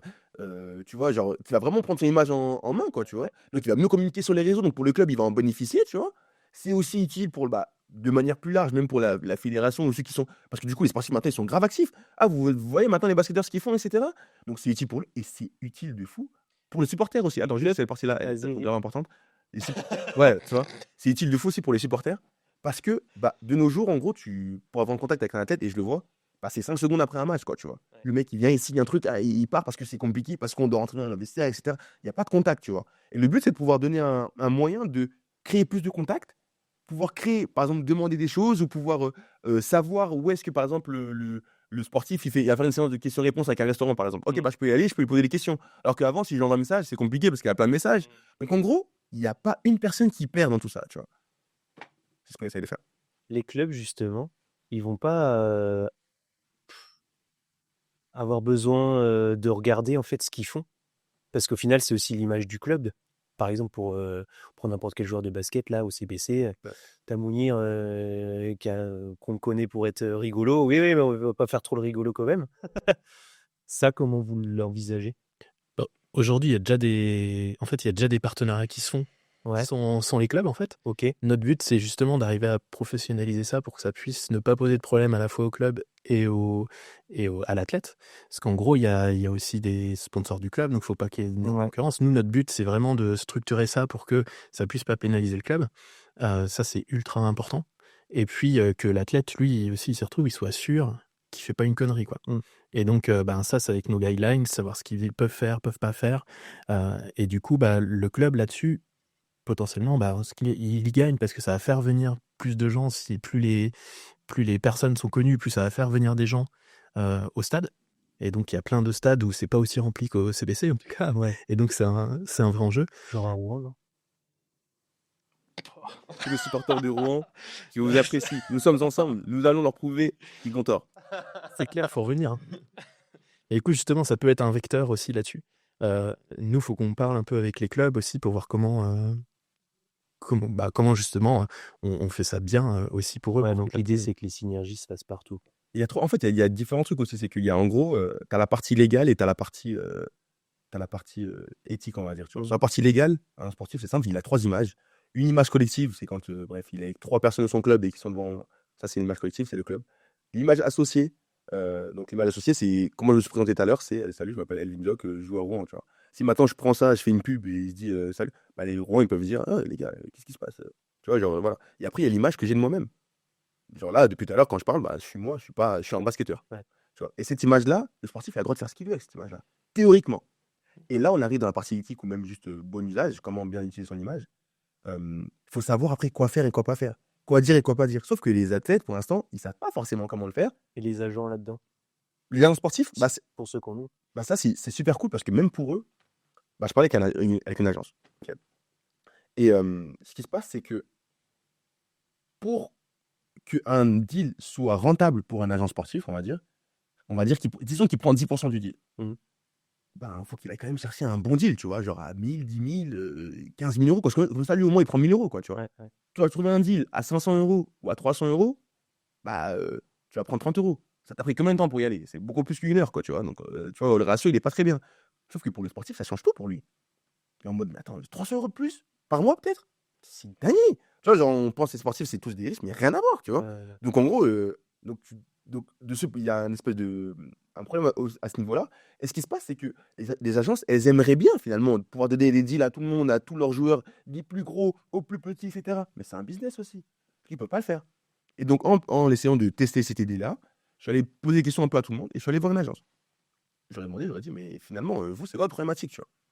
Et en fait, en lui expliquant ce que nous, on faisait, direct de lui, il m'a dit, mais en fait, du coup, c'est grave cool parce que nous, on va pouvoir donner des deals, bah, même à des joueurs qui sont pas hyper cotés, quoi, tu vois. Parce que tout le monde aura sa place. Maintenant, certaines personnes auront des deals à 10 000 euros, d'autres, ce sera des deals à 100 euros, à 200 euros, à 300 euros. Mais pour l'agence, ils vont pouvoir le faire sans avoir à dépenser grave du temps, engager une personne spéciale pour ça. Non, parce que tu as une plateforme, tu as une solution, tu as une entreprise qui s'occupe de ça. Donc, même les agences, ils y gagnent. Parce qu'aujourd'hui, en gros, ils sont obligés de prioriser. Ouais, Ils c'est peuvent ça, pas le temps t'es ils priorisent là où ils mettent leurs efforts. Ouais, bien sûr. Donc mécaniquement, bah, il y en a que certains qui vont avoir des choses et les autres non. Ouais. Et du coup, là, c'est un outil qui leur permet bah, aussi, même peut-être d'avoir un avantage concurrentiel et de pouvoir justement faire bénéficier de ça à tout le monde, quoi. Comment concrètement les sportifs vont pouvoir mettre en avant les sponsors? Alors, tu vois, tout de suite, si on prend NBA, paf, on sait qu'il y a des conférences de presse qui sont très suivies. Là, tu ramènes ton petit ballon, si on reprend l'exemple de tout à l'heure, paf, tu poses ton ballon là, t'es comme ça, on voit bien le truc. Il y a les réseaux sociaux, des partenariats, des collabs, des machins. Qu'est-ce qu'il peut y avoir d'autre? Ouais, franchement, déjà il y a beaucoup de choses qui se passent sur les réseaux maintenant, digital. Ouais. Surtout dans un marché qui est français. C'est pas, on n'a pas des gros deals télé où on vient tu vois. Donc c'est beaucoup qui est digital. Donc il y a beaucoup de. C'est ce à quoi l'athlète il va vouloir associer son image. Et surtout, ce qu'il va accepter qu'il soit visible par les supporters qui le suivent, tu vois. Parce qu'il se passe un truc, c'est qu'un influenceur classique, ça a des bons et ça a des mauvais côtés. Et un des côtés qui les pousse un peu à peut-être s'associer à des choses qui sont négatives, c'est que c'est la manière dont ils vivent, finalement. Ils sont obligés de faire beaucoup de partenariats théoriquement pour gagner de l'argent. Tu vois. Dans certains sports, notamment les sports collectifs comme le basket, le foot, le rugby, le handball, et ben c'est des sports professionnels. Donc, ils sont déjà salariés. Donc, ce que tu fais, c'est que tu as déjà t'as pas besoin de faire des partenariats bizarres pour pouvoir gagner de l'argent, tu vois. Et ensuite, c'est savoir, ok, bah, est-ce que cette entreprise-là, est-ce qu'elle match avec mes valeurs? C'est ça, c'est là que va match ma brain.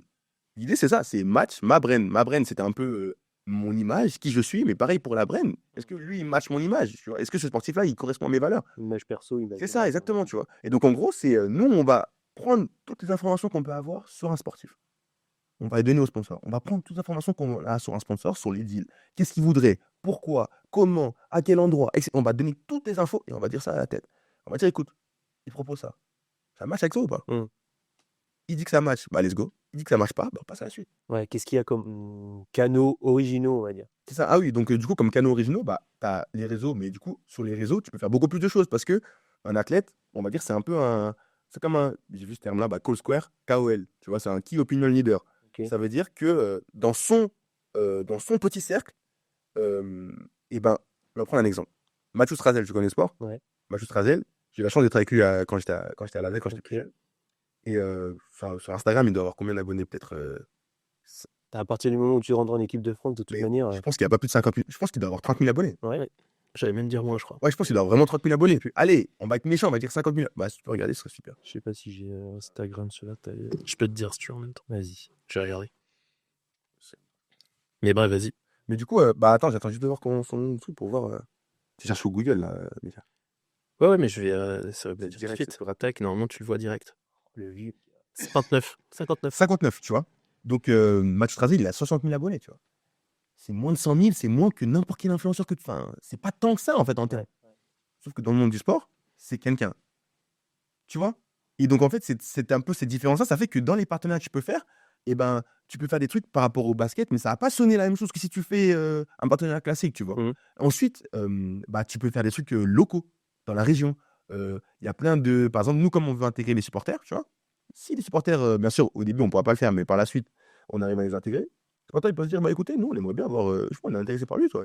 Il est cool, tu vois. On aimerait bien se poser des questions. Voilà, quoi. Mais bon, pour l'instant, ces personnes-là, ils peuvent pas. Tu vas dans les commentaires Instagram, tu postes ça, tu es un supporter, personne ne va t'écouter, tu vois. Il y a personne qui va venir. Ah oui, super, bonne idée. Non, nous, le but, c'est de mettre tout le monde au même endroit pour que les supporters, si on a un qui le dit, ça n'a pas trop d'influence, mais si on a peut-être 30, 40, comme on est tous au même endroit, peut-être qu'il y a un sponsor qui peut se dire, mais je suis un restaurant local. Non, moi, c'est méchant, il aimerait bien faire ça. Il dit, ah, les supporters, ils veulent ça. Ah, le sportif, il est chaud. Bah écoutez, vous pouvez venir à mon restaurant. Et on fait ça. Tu vois, ça, c'est un truc qui n'est pas possible avec un. Tu vois, donc il y a plein d'options au niveau du local, au niveau des réseaux. Tu vois, peut-être, Mika, t'as encore plus d'idées, mais ça va dans tous les sens. En gros, ça va mixer à la fois, ça va pas être forcément que digital en fait ce qui va se produire, mais ça va mixer les deux.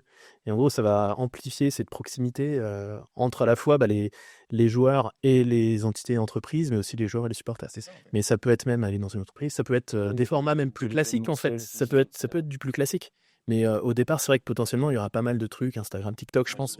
Mais du coup, il y aura toutes les typologies, à mon avis. Et après, je pense qu'il y a beaucoup. En tout cas, il y aura aussi des personnes, on va dire les macro-influenceurs, ou alors des gros athlètes qui peuvent être sur la plateforme. C'est super intéressant, tu vois. Mais finalement, quand on essaie de penser à l'avatar de qui est la cible de Match Brain en tant qu'athlète, Ouais, je suis pas de limite. c'est ça, il n'y a pas de limite. Mais la cible, de base quand même, en fait, c'est un mec un peu comme moi, quoi, tu vois. Bah, tu sais, genre, c'est des sportifs, ils sont à un bon niveau, c'est bien, tu vois, c'est cool. Mais c'est pas des superstars. Donc, par exemple, pour aller à un événement, demain, il n'y a pas Ted Toll qui va me dire, Elvin, comme tu es très très fort, viens parler. Mais non, ils ne me connaissent même pas, tu vois.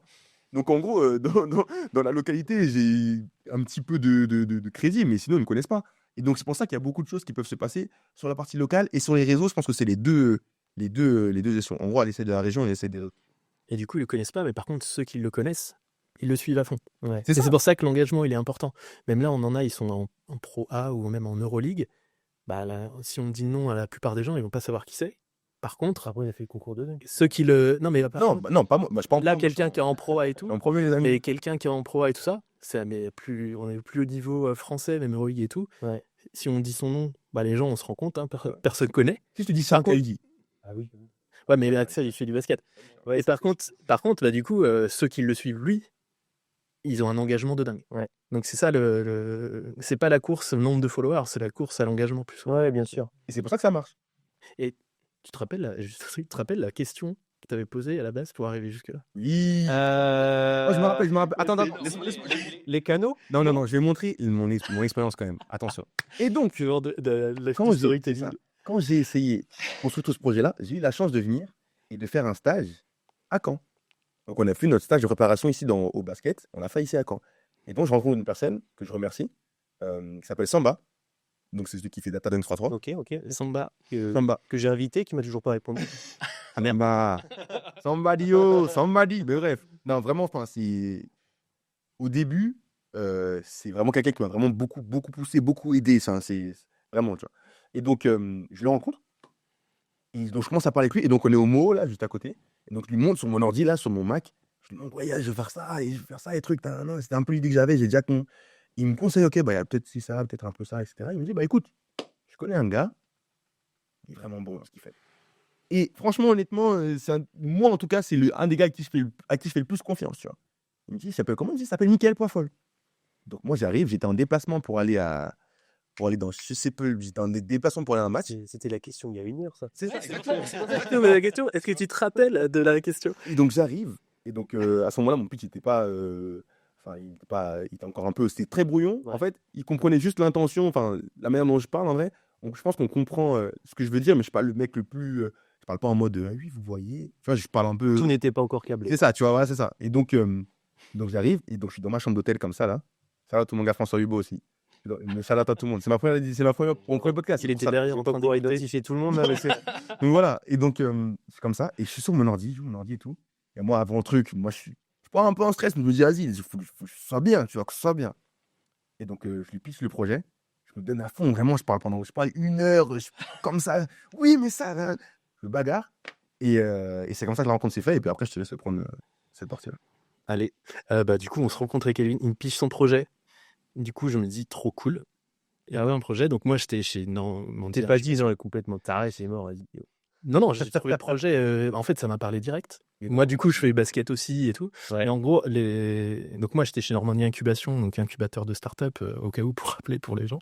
Et donc, je me dis, waouh, énorme le projet, faut qu'il avance vers l'incube, quoi. Je faisais mon taf à l'incube. Et je lui dis, bon, par contre, voilà, faut que tu avances sur ça. Et puis, faut peut-être que tu vois à qui tu pourrais t'associer, parce que tout seul, en tant que basketteur pro, ça va être chaud, quoi. Pour avancer, voilà, quoi, c'est chaud. Ah oui, tu t'es pas dit tout de suite, moi. Au départ, non. Puis, en fait, au départ, non. Parce que j'étais dans mon taf normal. Sauf que je lui ai dit ça, on s'est quitté. Et puis là, je me suis rendu compte que je cherchais partout sur Internet, le NIL et tout. Je commençais à écouter les podcasts de toutes les boîtes aux States qui font ça. Bon, bref, j'ai commencé à étudier le marché comme un dingue.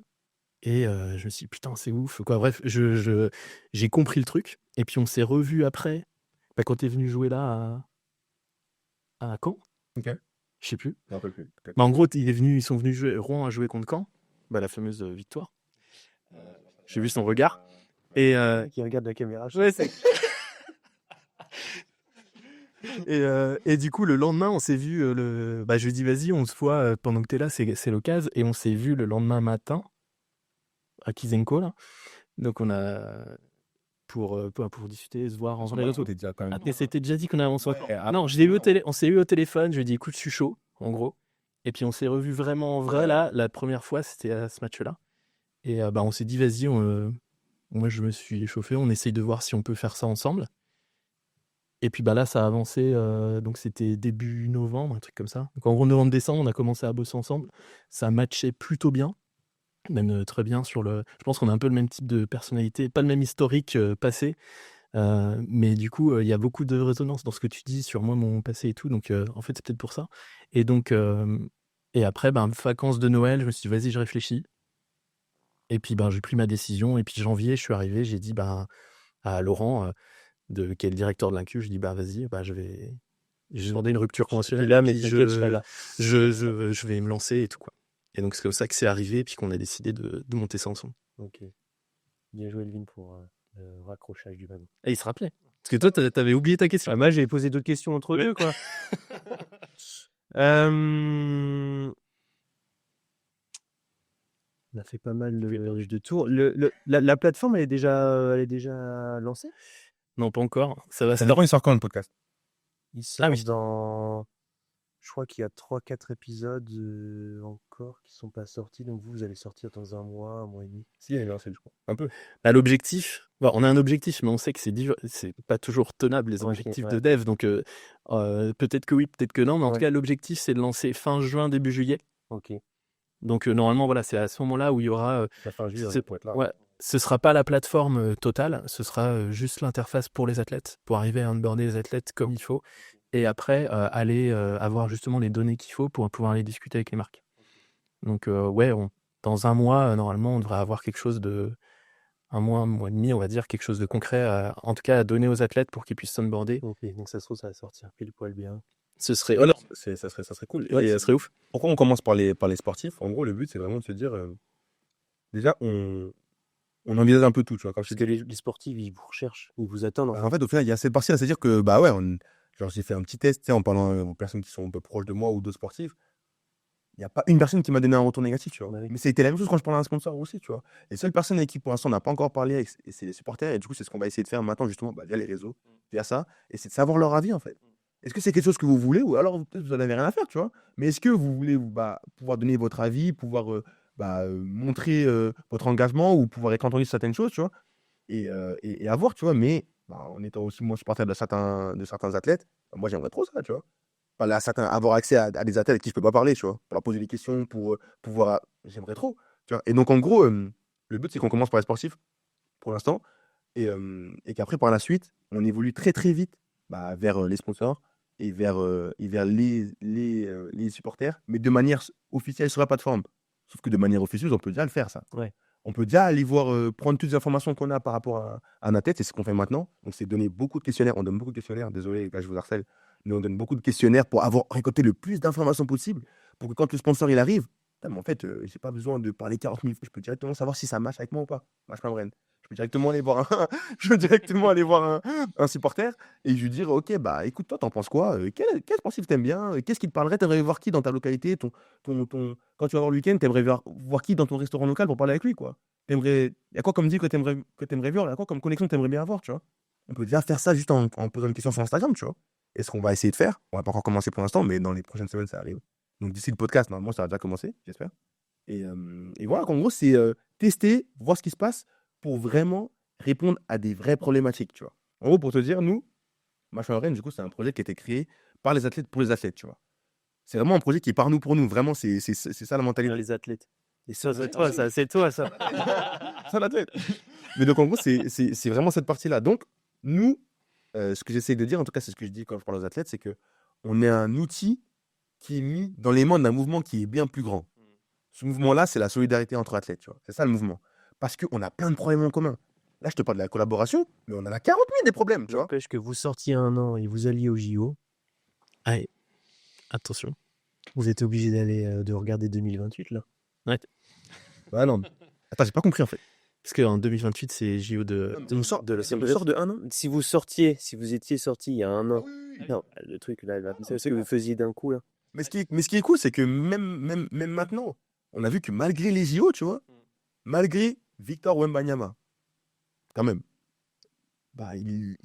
ça a apporté plus de vision sur les sportifs, mais ça n'a pas apporté plus de deals.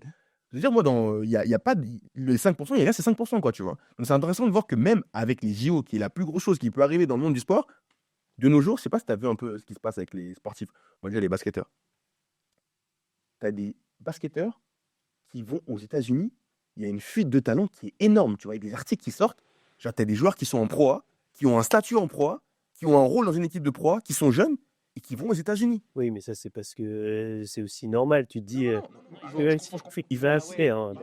Mais c'est mal indiqué. Ouais, non, c'est vrai. Il y a des sportifs qui sont en Pro A, du coup. Ouais, donc là, c'est vraiment financier, du coup. Et en fait, c'est. Tu veux dire quoi, un joueur, quand il est en Pro A, il est payé, on va dire, je sais pas moi. Il est bien payé, ok. Mais il va aux États-Unis, les gars, il lui propose 100 000 euros, 200 000 euros, 300 000 euros. Certains des millions, hein. Il y a dis-toi, il y a des offres à 2 millions quand même. En NCA, sport universitaire, c'est pas la NBA ou quoi. Et en fait, parce qu'il y a les deals avec les marques. C'est pour ça. En tout cas, en partie, bon, il y a aussi d'autres choses, tu vois. Il y a aussi plus de public, etc. Donc, on ne dit pas qu'en France, les gars, ils vont pouvoir être payés 700 000 euros. Non, c'est pas ça. Juste que pour l'instant, les gars, on est payé zéro par rapport à ça. Et surtout, pour l'instant, les gars, à la fin de notre carrière, on manque de compétences, tu vois. On manque de compétences, on manque de réseau. On est juste resté dans notre bulle du sport, tu vois. Et je le vois. Et grâce à ça, de une, ça offre une opportunité financière, mais de deux, ça offre ce réseau-là, cette connaissance-là, cette expérience-là, de se dire, ouais, du coup, pendant ma carrière, j'ai aussi acquis d'autres skills sur le côté. Et donc, la fin, c'est beaucoup plus simple. Et même le milieu, c'est plus simple. Et même le début, c'est plus simple. Parce que quand tu es un jeune sportif et que tu commences ta carrière en France, tu touches pas 10 000 euros par mois. Tu vois, donc c'est pas. Il y a des fondements qui sont compliqués des fois, parce que on n'est pas encore très connu. Maintenant, c'est un peu tabou de dire ça, parce qu'on a quand même la chance des basketteurs, on a quand même la chance, ou des sportifs, d'avoir notre métier passion. Donc, c'est super cool. Je suis pas en train de me plaindre par rapport à ça. Mais ça veut pas dire que c'est simple. Et nous, de l'intérieur, en tout cas, moi, de l'intérieur, j'ai pu voir ça. Et c'est pour ça que le but, c'est de rendre ça accessible à tout le monde. T'es un gros athlète, tu viens, on t'aide d'avoir encore plus de deals. T'es un petit athlète, on t'aide d'avoir des deals. On peut tous gagner ici. Et plus on est sur la même plateforme, mieux c'est. Est-ce qu'il y a de la concurrence européenne? Pas forcément. Il y a un acteur français aujourd'hui à Paris qui s'est lancé justement au niveau des JO, mais qui est plutôt sur les athlètes olympiques. D'accord. Et qui n'est pas forcément présent sur les réseaux sociaux. Alors que nous, notre avis, c'est que c'est là où il y a vraiment la diff. à faire. Et donc, nous, on a un positionnement un peu différent qui est full. J'aurais même pensé réseaux sociaux en premier. Mais c'est ça. Mais Et c'est pas par des athlètes non plus. c'est ça. Nous, on prend vraiment aussi la vie d'athlète. Donc, c'est un peu ça notre grande différenciation. Ouais, C'est le t'inquiète, faire d'accord. par les athlètes pour les athlètes. Full, en tout cas, très poussé réseaux sociaux, parce que pour nous, c'est ça ce que les gens vont regarder sur la prochaine génération. Et donc, c'est ça qui va être notre différenciation. En gros, il n'y a qu'un acteur, ou alors c'est des agences. Ok. Mais pas scalable. Les agences, tu peux avoir maximum 20, 40, 20 athlètes, quoi. Puis voilà. Mais même au-delà de ça, tu vois, je pense que c'est une question de vision de ce que tu veux, tu vois. Qu'on attaque la chose par les réseaux sociaux, etc., c'est l'angle de... Parce que c'est l'angle, mais l'angle, il justifie une vision derrière la prise de décision qu'on prend. Je m'explique. Nous, notre but, c'est de rendre ça accessible à tout le monde. T'es un gros athlète, t'es un petit athlète, dans tous les cas, t'as une influence à un endroit local, régional, national. ok. Et comme on va sur les réseaux, nous, on s'ouvre à tout le monde, tu vois. C'est ce point-là de se dire, en fait, on est accessible pour tout le monde. Si t'es un gros, tu viens. Si t'es un petit, tu viens. Et ça, je pense que c'est quelque chose qui, en France, n'y a pas. Et par exemple, la personne qui fait ça, la concurrence, entre guillemets, qui est vraiment... C'est différent, comme il a dit, c'est plus olympique, c'est pas vraiment pour tous les sports, etc. C'est un peu un point de vue différent. Et par rapport à ça, nous, en tout cas, il y a cette partie-là. Nous, on est là pour tout le monde. Et c'est créé par nous, pour nous, finalement. C'est pas quelqu'un de l'extérieur qui vient... Après, je connais pas leurs intentions, en vrai, je sais pas, je les connais pas, mais vu parler de nous, en même temps qu'on amène une solution, on sait que ça peut aussi amener des problèmes. Parce que si la tête ne sait pas comment gérer son influence, si la tête ne sait pas comment gérer son image, et ben c'est problématique. Et toute cette réflexion-là, c'est un truc que Mika partage avec moi, même s'il est, on va dire, extérieur un peu à ce monde-là du sport. Et en tout cas, que moi, ça me tient hyper à cœur. Et donc, il y a un truc, par exemple, nous, qui s'appelle la MMB Academy. Le but, c'est qu'on va essayer de donner au fur et à mesure de plus en plus de connaissances aux sportifs, tu vois. C'est-à-dire que vous donnez une grosse liberté aux sportifs, ou quoi qu'il arrive, vous allez devoir vous recruter pour que tu vas avoir quand même un petit système d'agents qui va venir piloter tout ça. Parce que Ouais, faut le voir. la plateforme, elle va pas tout faire. Faut le voir progressivement, en fait. C'est comme toujours, tu es obligé de faire des trucs non scalables au départ Ouais. pour pouvoir les rendre scalables après. Ouais. Donc, il y aura pas mal de trucs au départ, on va les faire un peu à la mano. Mais le but, c'est d'arriver à faire monter toutes les briques comme il faut et de monter les personnes en compétences pour que, au fur et à mesure, ça devienne de plus en plus scalable. Mais ça va être une sorte de progression, quoi. Ouais, En tout cas, notre objectif, c'est de le rendre digital, quoi. C'est ça. c'est-à-dire que, oui, mais tu sais, Je vais prendre ta question après si tu veux préciser. tu la gardes en tête. Vas-y. Cette logique de te dire, tu vois, tu vas peut-être bien connaître le secteur canet, tu vas connaître toi les entreprises, tu vas connaître les sportifs et les supporters, toi tu vas réussir à les mettre tous, tu vas créer cette synergie. Mais par contre, si vous commencez à avoir des influenceurs de Lyon, des sportifs de Lyon, etc., vous connaissez peut-être un peu moins le système. C'est ça en fait où je me dis comment vous allez faire pour tout digitaliser et tout mettre en relation. Système, du coup. Si, on les connaît en fait. Là, on a déjà des athlètes qui sont à Strasbourg, quoi, partout. En fait, on en a partout déjà. Mais il n'y a pas de système à visualiser. Il y a des personnalités à comprendre. Ouais. Et ça, en fait, c'est très simple avec nous, ce qu'on leur fait remplir et tout ça. On a toutes les infos sur qui ils sont. Et donc, en fonction de ça, on sait quand un brief marketing va arriver, si ça correspond aux valeurs qui sont entendues par le brief ou à leur capacité à répondre à ce brief. Ok. En fait, pour La localisation. Si tu vois le système, je vais dire un truc, je pense. En gros, l'idée, c'est que dans l'idée, votre plateforme, vous avez une liste de sportifs. L'entreprise, la marque, elle arrive. Elle dit, moi, mon idée, c'est ça. Je veux avec un tel, il clique sur le profil. Et en gros, il lui envoie un message. Ça passe comment? Est-ce qu'il y a un intermédiaire? Est-ce qu'il y a un médiateur entre quand même la marque et l'influenceur, le sportif? Ou le message, il est direct? Tu nous poses la question de maintenant ou c'est quoi la vision qu'on veut faire? La vision. Parce que maintenant, je sais qu'il y aura forcément l'interne. C'est à la manœuvre. C'est ça que je veux dire. C'est gros pour l'instant. Mais l'idée, c'est que vous soyez qu'il n'y ait quasiment plus d'intermédiaire, mais que ce soit une plateforme. C'est ça en fait. Okay. Nous, justement, c'est pour ça qu'on encourage à travailler avec les agences. On est un intermédiaire par défaut, entre guillemets, pour l'instant, parce que on a une liste d'athlètes. Donc aujourd'hui, vous êtes obligé de connaître tout le monde. C'est ça. En gros, c'est ça. Mais par la suite, en gros, c'est beaucoup d'outils. C'est de l'IA. Genre pour faire le matching ou alors vous lancez direct avec un peu d'IA. Oui, c'est ça, pour faire le matching ou alors même pour la partie scoring parce qu'il y a des tout de suite maintenant je te pose la question Axel, bon, on va dire que tu es quand même un très bon basketteur, très très bon. Ouais. Donc t'as entendu Christophe? Voilà, donc Axel, par exemple, ça vaut combien un partenariat avec toi?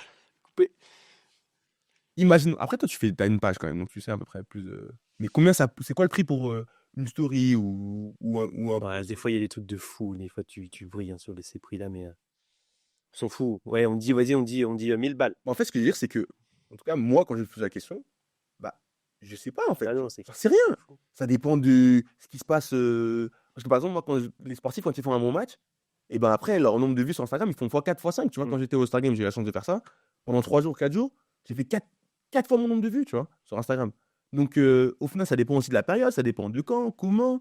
Ça dépend de mon rôle aussi. Genre, parce que si on fait un bon résultat, mais que j'ai un bon rôle dans l'équipe, bah, finalement, aussi, moi aussi, je gagne en visibilité. Il y a plein de choses où, en fait, pour le sportif, il y a des problématiques pour l'instant qui ne sont pas adressées parce que ce n'est pas un influenceur classique.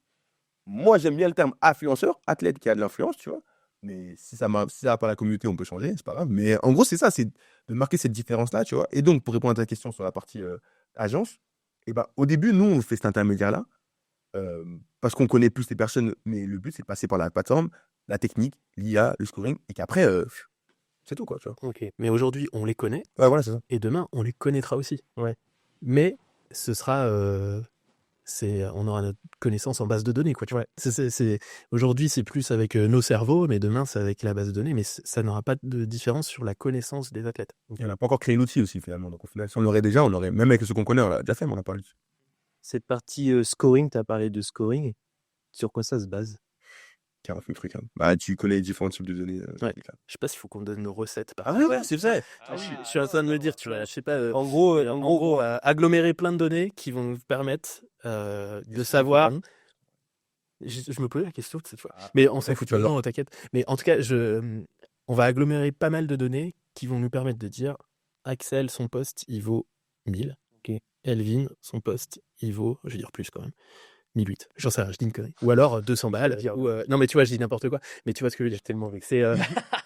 Mais du coup, c'est ça un peu le. Donc, en gros, les données, globalement, ça va être les KPI que tu peux avoir sur les réseaux, le nombre d'interactions, la qualité des interactions, en gros, le nombre de vues, etc. etc.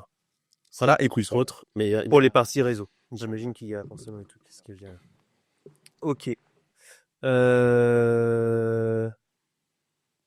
Vos objectifs là à court terme, du coup, c'est quoi?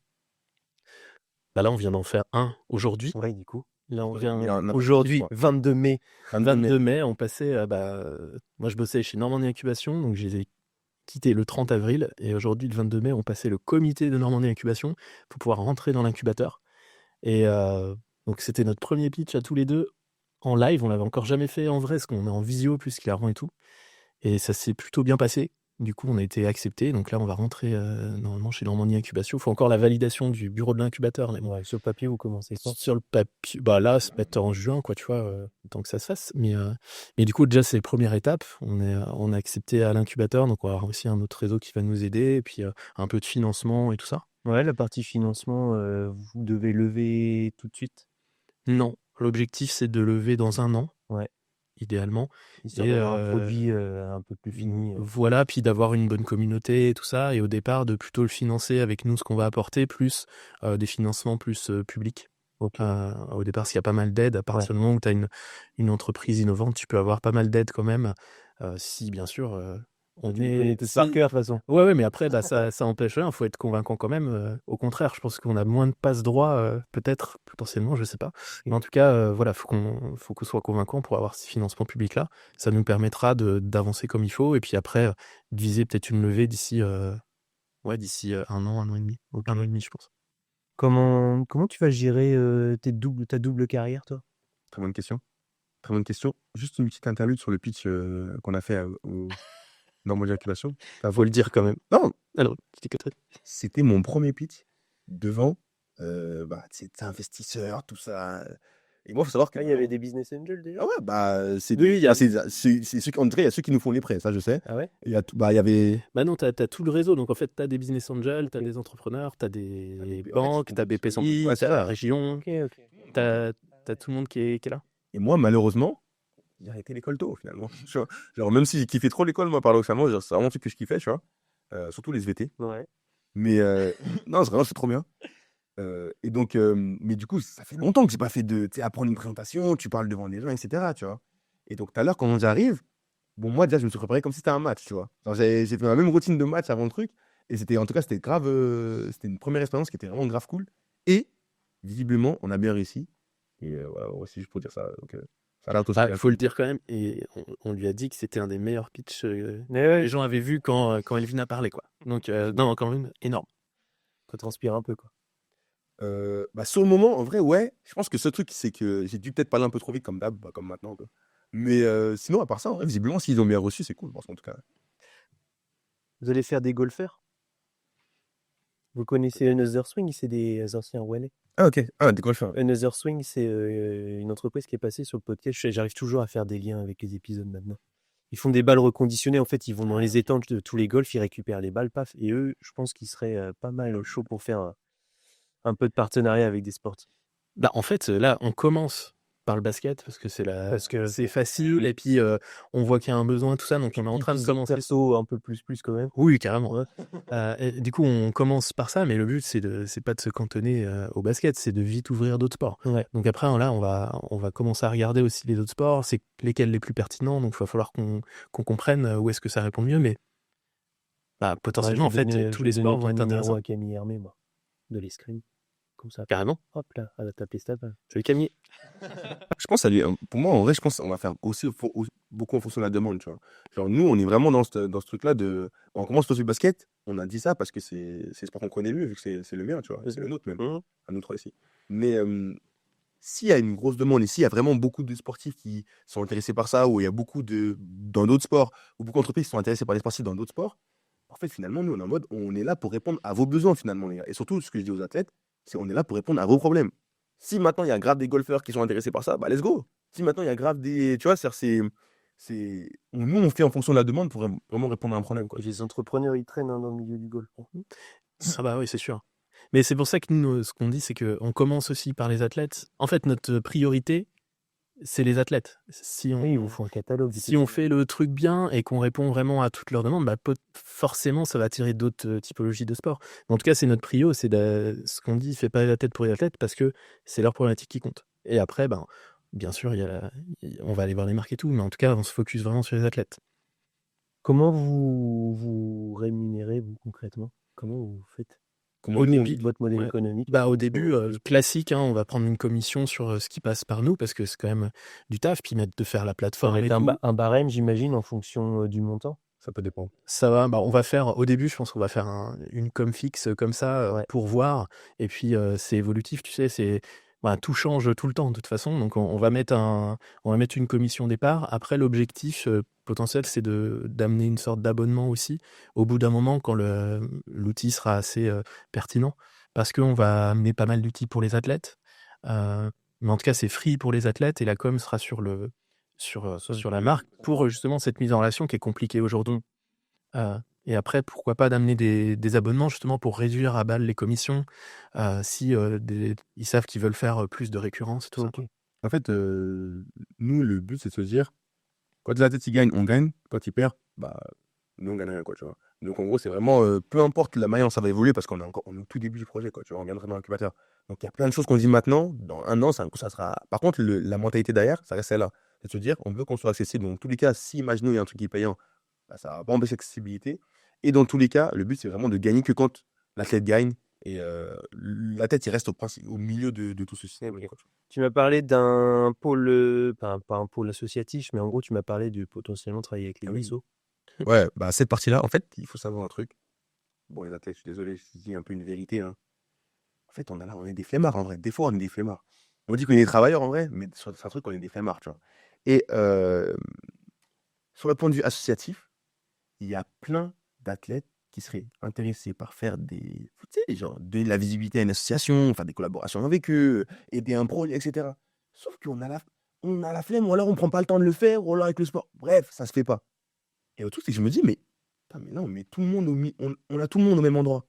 Mais on peut aller chercher des associations aussi, tu vois, qui vont se dire, ok, moi, je cherche un athlète, et en plus, on va les donner sur tout le monde, tu vois. Donc, bien sûr, il faut qu'un athlète, il accepte de faire ça. On ne va pas donner à une personne qui ne le veut pas, tu vois. Mais si le gars, il dit, ouais, moi, tu vois, j'aime bien les associations, prendre un truc qui me parle, par exemple, on va dire l'Afrique. Alors, j'aime bien l'association par rapport à ça. On va dire, je suis camerounais, ok. C'est une association qui aide l'Afrique, etc. Let's go, moi, je veux bien donner la visibilité, tu vois. Donc, en fait, le but, c'est de se dire, il y a ces 3 mondes-là qui parlent pas, il y a plein de connexions qui vont se faire que même moi-même, nous-mêmes, on sait pas pour l'instant. Ouais, c'est sûr. Parce qu'on ne sait pas ce qui va se passer. Par contre, ce qu'on sait, c'est que les 2 aimeraient bien parler, ou ces 3 mondes aimeraient bien parler, tu vois. Et donc, avec l'association, ça serait ça, c'est aider à donner de la visibilité, aussi faire une bonne action en même temps que tu capitalises, en fait, finalement. C'est se dire, bah écoutez, en vrai, mon influence, elle va pas me servir qu'à faire des partenariats, tu vois. Elle va me servir aussi à donner de la visibilité à un projet qui me parle, etc., tu vois.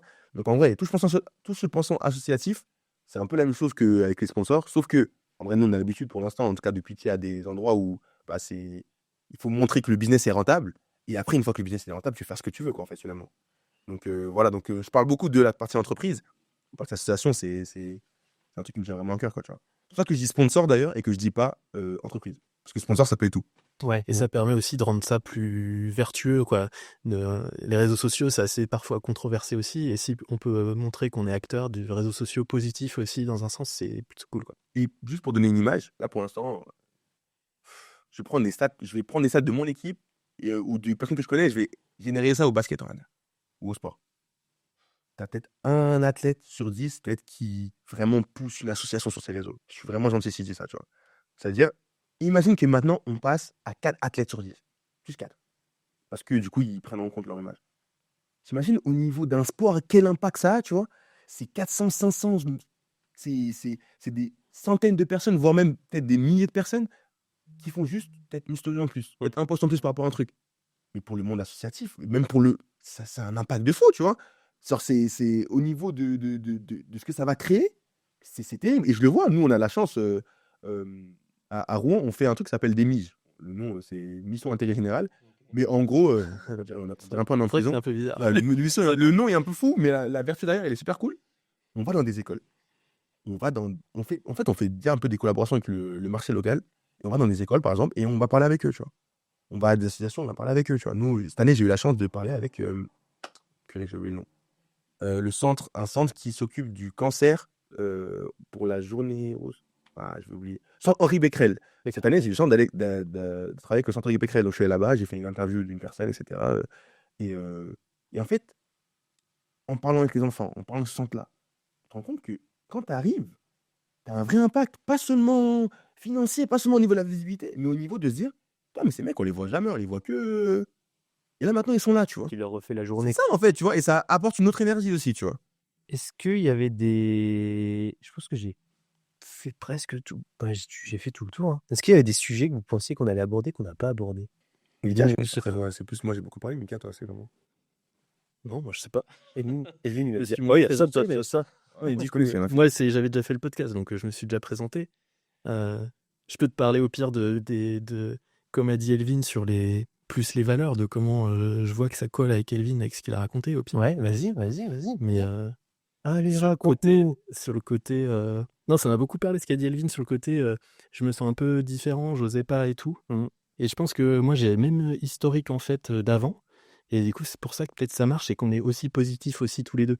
En fait, on se rejoint quelque part, c'est qu'on est assez, même peut-être des fois trop positifs, du mal à voir le mal. Mais moi, c'est un peu pareil, parce que quand j'étais gamin, bah, j'étais en collège un peu difficile, et du coup, j'étais plutôt gros. Donc j'étais plus le gars harcelé. Et donc du coup, j'avais 2 personnalités, quoi, celle de l'école et celle de chez moi où j'étais plutôt fun. Et du coup, le côté caméléon était vraiment vrai. Ok. Jusqu'à ce qu'à un moment donné, je me rende compte, par un truc tout bête, mais je sors de l'école, il y a 4 gars qui me tombent dessus et qui me piquent ma montre. Et donc, je continue à marcher avec eux, je leur dis, les gars, c'est pas cool. Bref, j'étais comme ça, jusqu'à ce qu'ils s'arrêtent. Je sais pas, ils me disent, non, ils me poussent, genre ils vont m'agresser, tu vois. Et on marche, et puis, 200 mètres plus loin, c'est la MJC. Qu'en fait, ils arrivent à la MJC, ils me refilent ma montre, ils me font, faut que t'arrêtes d'avoir peur, mec. Et ils me disent juste ça, Ouais. comme ça. Et du coup, ce truc-là, je me suis dit, ouah, putain, faut que j'arrête d'avoir peur. Et en fait, c'était un peu mon truc, moi. J'étais un peu flippé tout le temps, quoi. Et du coup, ça a changé un peu le côté mindset, Ouais. qui fait qu'après, j'étais plus libre. Et c'est pour ça qu'aujourd'hui, je sortais un peu plus des codes aussi, parce qu'en fait, j'ai accepté d'être un peu différent, quoi, tu vois, au pire. Ou alors de faire un peu ce que j'ai envie, quoi. C'est le tortionnaire qui t'a donné le conseil de ta vie. Pour moi, c'est le meilleur truc que j'ai vécu de ma vie. Au final, c'est limite d'avoir ces problèmes-là. Ouais. Bah, un peu comme ce que tu as dit, toi, de te blesser et tout. Quoi, moi, je suis content d'avoir vécu ça. J'ai vécu autrement parce que moi, je le cachais plus à ma famille. Donc, j'étais vraiment seul dans mon truc. Et après, même dans mon évolution, j'étais très seul. Quoi, j'ai fait un peu mes trucs, moi, toujours. Et donc, c'est une autre façon de faire. Mais par contre, c'est le truc le plus important pour moi, pour mon développement personnel. Ça a été ces moments-là, quoi. Et donc, du coup, ça rejoint vachement sur le côté. Et du coup, ça m'a rendu ultra positif, surtout. Et de me dire, je crois vachement au karma et tout ça. Parce qu'en gros, et ça rejoint en Ça fait. fait encore des liens. Non, mais c'est fou, ça fait encore un lien. Parce que du coup, je me dis, si je suis bien avec les autres, et c'est à partir du moment là que j'ai fait ça, même pour aider, aujourd'hui, on me demande d'aider, je vais presque toujours essayer de le faire, en tout cas, selon le temps que j'ai. Mais du coup, et ça a permis de faire ce lien-là. Et je trouve que ça nous lie vachement sur ce truc-là. Je crois aussi au karma. Ah, moi, je suis persuadé. C'est quoi le mot karma pour toi? Parce que du coup, pour moi, je vois Karma. pas le mot karma, ça veut dire beaucoup de choses pour moi. Ah, pour moi, ça veut dire, Karma. si je fais des bonnes actions, je vais être récompensé à un moment donné. Voilà. Et Je sais inversement. rien comment, et puis en tout cas, je ne l'attends pas. Quoi, Quoi, ouais. mais Dernier karma. Bah, hier, je dis à mon alternant, vas-y, je vais te mettre la sauce à Tetris. Et il m'a mis 2 airs. Ça peut être l'inverse. Parce que tu vois, moi, en vrai, je pense pas que c'est ça. Bon, déjà, les trucs. En fait, Putain, il a tout pété. Vas-y, tu sors. dans tout le non, non, moi, je pense pas que je crois au fait que si je fais un bon truc, si je fais des bonnes actions, il y a un bon truc qui va arriver. Déjà, j'essaie de diviser un peu la manière dont je crois en deux choses. Il y a la partie pour moi qui est réelle et la partie de ce que je me dis. La partie de ce que je me dis à moi, c'est ce qui est logique et ce qui va arriver, tu vois. C'est ce que je me dis. Si c'est logique que je réussisse, bah, je réussirai et pour que ça soit logique, il faut que je travaille. Il y a cette partie-là que je me dis à moi-même. Mais il y a la partie après extérieure qui est vraie, qui est qu'il y a plein de travailleurs qui réussissent pas, tu vois. Et donc moi, je me dis juste, si ça doit arriver, ça arrivera. Si ça doit pas arriver, ça doit pas arriver, tu vois. Et pareil, par rapport à mon passé avant, je me dis, si c'est arrivé, c'est aussi pour une raison. D'où la partie, tu sais. Ça, c'est du fait. Moi, je dirais que je crois qu'ils appellent ça déterminisme, je crois. Je sais pas. J'ai pas. En vrai, j'ai pas à chercher dans des livres, j'ai juste une. C'est comme ça un peu que mon esprit fonctionne. Moi, pour eux, c'est plus du fatalisme. Si ça arrive, ça arrive. Ça arrive. C'est ça. moi, Mais fatalisme, du coup, c'est négatif en vrai. Moi, je suis quand même, comme il a dit, ouais, c'est positif de ouf. je suis trop positif peut-être même des fois, tu vois. Moi, je crois que, en fait, si je fais des trucs, surtout mon principe, c'est de toujours me dire, je vais essayer d'aider de faire des trucs bien sans rien attendre en retour. C'est surtout ce principe-là que j'essaye de faire, de pas demander, justement. Et je me dis que ça reviendra à un moment donné. Mais en tout cas, je vais pas être celui qui va. Je le fais pas pour ça. J'essaye de toujours faire d'avoir le désintérêt. Ok. Et c'est ça qui est parfois plus compliqué. Mais en tout cas, moi, je me dis que si je fais ça, ça va bien se passer. En tout cas, c'est comme ça que je Le vois. positif attire le positif. Comme les gens qui disent provoquer la chance, quoi. C'est un peu le même. Ouais, le même très truc, c'est ouais. ça. Est-ce que vous avez des modèles, des mentors, des personnes, en partie plutôt, pas forcément entrepreneuriat. Il se laisse répondre. Je commence. Ah ouais. Putain, c'est chaud cette question. C'est vrai que je sais pas exactement. En fait, c'est plus les gens que j'ai rencontrés après que je vais essayer de suivre dans leur façon de faire, tu vois. Qu'est-ce que j'ai comme mentor? Alors, pour m'inspirer, en tout cas, j'écoute beaucoup de podcasts, genre Génération Do It Yourself, tout ça, pour moi m'imprégner. J'écoute beaucoup de trucs comme ça pour m'imprégner, essayer de comprendre comment les gens ont réfléchi et tout. Il y a un gars qui m'a beaucoup marqué, que personne connaît, qui s'appelle Philippe Méda, que moi j'adore, dans la façon. C'est un consultant qui est aux Pays-Bas, quoi. Aucun rapport, mais je sais pas, c'est un gars qui m'a toujours marqué et que je trouve top. Un consultant. Un consultant innovation. Ok. Et le gars, je trouve qu'il est toujours, il pointe toujours juste et tout. Il est impressionnant, il est capable de traiter n'importe quel sujet. Et d'un coup, il te démonte. Et il a raison. Je pense que ça, presque 100% du temps. Et lui, j'ai toujours bien aimé son approche. C'est un espèce d'Oussama Hamar, mais sans le côté qu'ils ont. Avec le côté bien, peut-être, qui t'arnaque pas. Ouais. Et par contre, qui te rend dedans comme un dingue. Et je sais pas, j'ai toujours ce gars-là, il m'a toujours impressionné. Et j'adore, je discute avec lui et tout, il est top. En modèle, moi j'étais fan, sur basket, moi j'étais fan d'Allen Iverson. Alors, c'est un mauvais modèle pour la gestion personnelle. Ouais, c'est clair. Mais en tout cas, c'était mon modèle quand moi je jouais au basket. C'était lui qui m'inspirait à fond. J'étais fan ultime. Donc, et qui là, quoi, ça va. Ah bah ouais. Non, Ah bah j'étais à fond. J'étais habillé en Allen Iverson. Il avait sa marque AI et j'étais habillé qu'en Allen Iverson, quoi. C'est n'importe quoi. Et sinon, non, c'est plus moi, je provoque les rencontres à fond pour m'inspirer de toutes les personnes. En fait, c'est un truc que j'adore faire. Donc, en fait, je pense que n'importe quelle personne peut m'inspirer aussi. arrête. Mais en vrai, Arrête. non, mais c'est vrai. J'ai encore rien fait là. Non, mais- bah, sûr que si. Et tu vas le faire peut-être. Mais en tout cas, je pense que ouais, moi, comme le truc de pas avoir peur et tout, je pense que j'ai une force au final, c'est que je peux parler avec n'importe qui. Un peu comme Elvin aussi, il a le contact super facile. Ça a l'air d'être Et facile. du coup, j'ai cette chance-là, je peux parler à un politique ou je sais pas quoi, ou alors de l'autre côté à quelqu'un, j'en sais rien, n'importe qui dans la rue. Et du coup, moi, je me rends compte de cette force-là parce que ça m'apprend des trucs de dingue, quelles que soient les personnes. Donc en fait, je pense que n'importe qui va inspirer. Et après, j'ai pas tant de gens que je suis à fond. Je suis personne, même sur les réseaux sociaux. C'est un peu bizarre parce que vu ce qu'on fait, tu vois. Ouais. C'est ultra paradoxal. Par contre, je comprends les autres. Ouais. Par contre, je comprends ceux qui le font. Mais du coup, moi, je suis pas... Vous comprenez tous les mécanismes quand même. Ah oui, bien sûr. Ouais. Mais par contre, Même c'est si- pas un réflexe Ne consommez pas plus que ça. pour moi, quoi.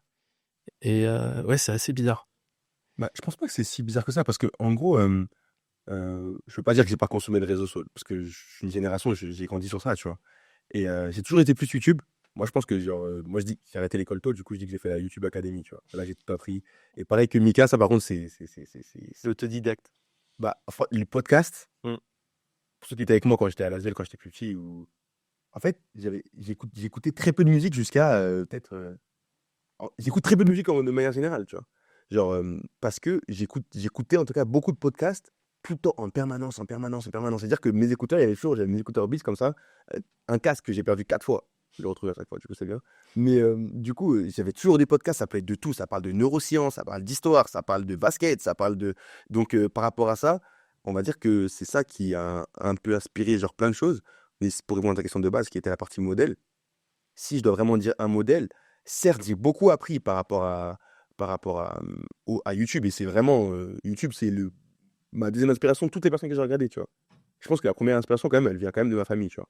Vraiment, genre, ça peut sonner comme une réponse bateau, mais c'est réel, c'est-à-dire comprendre ce que tes parents, ils ont fait pour toi quand tu étais jeune, tu vois. Des trucs comme ça, où je grandis, je me dis, j'avoue, j'étais un enfant complexe, hein, quand même. Hein.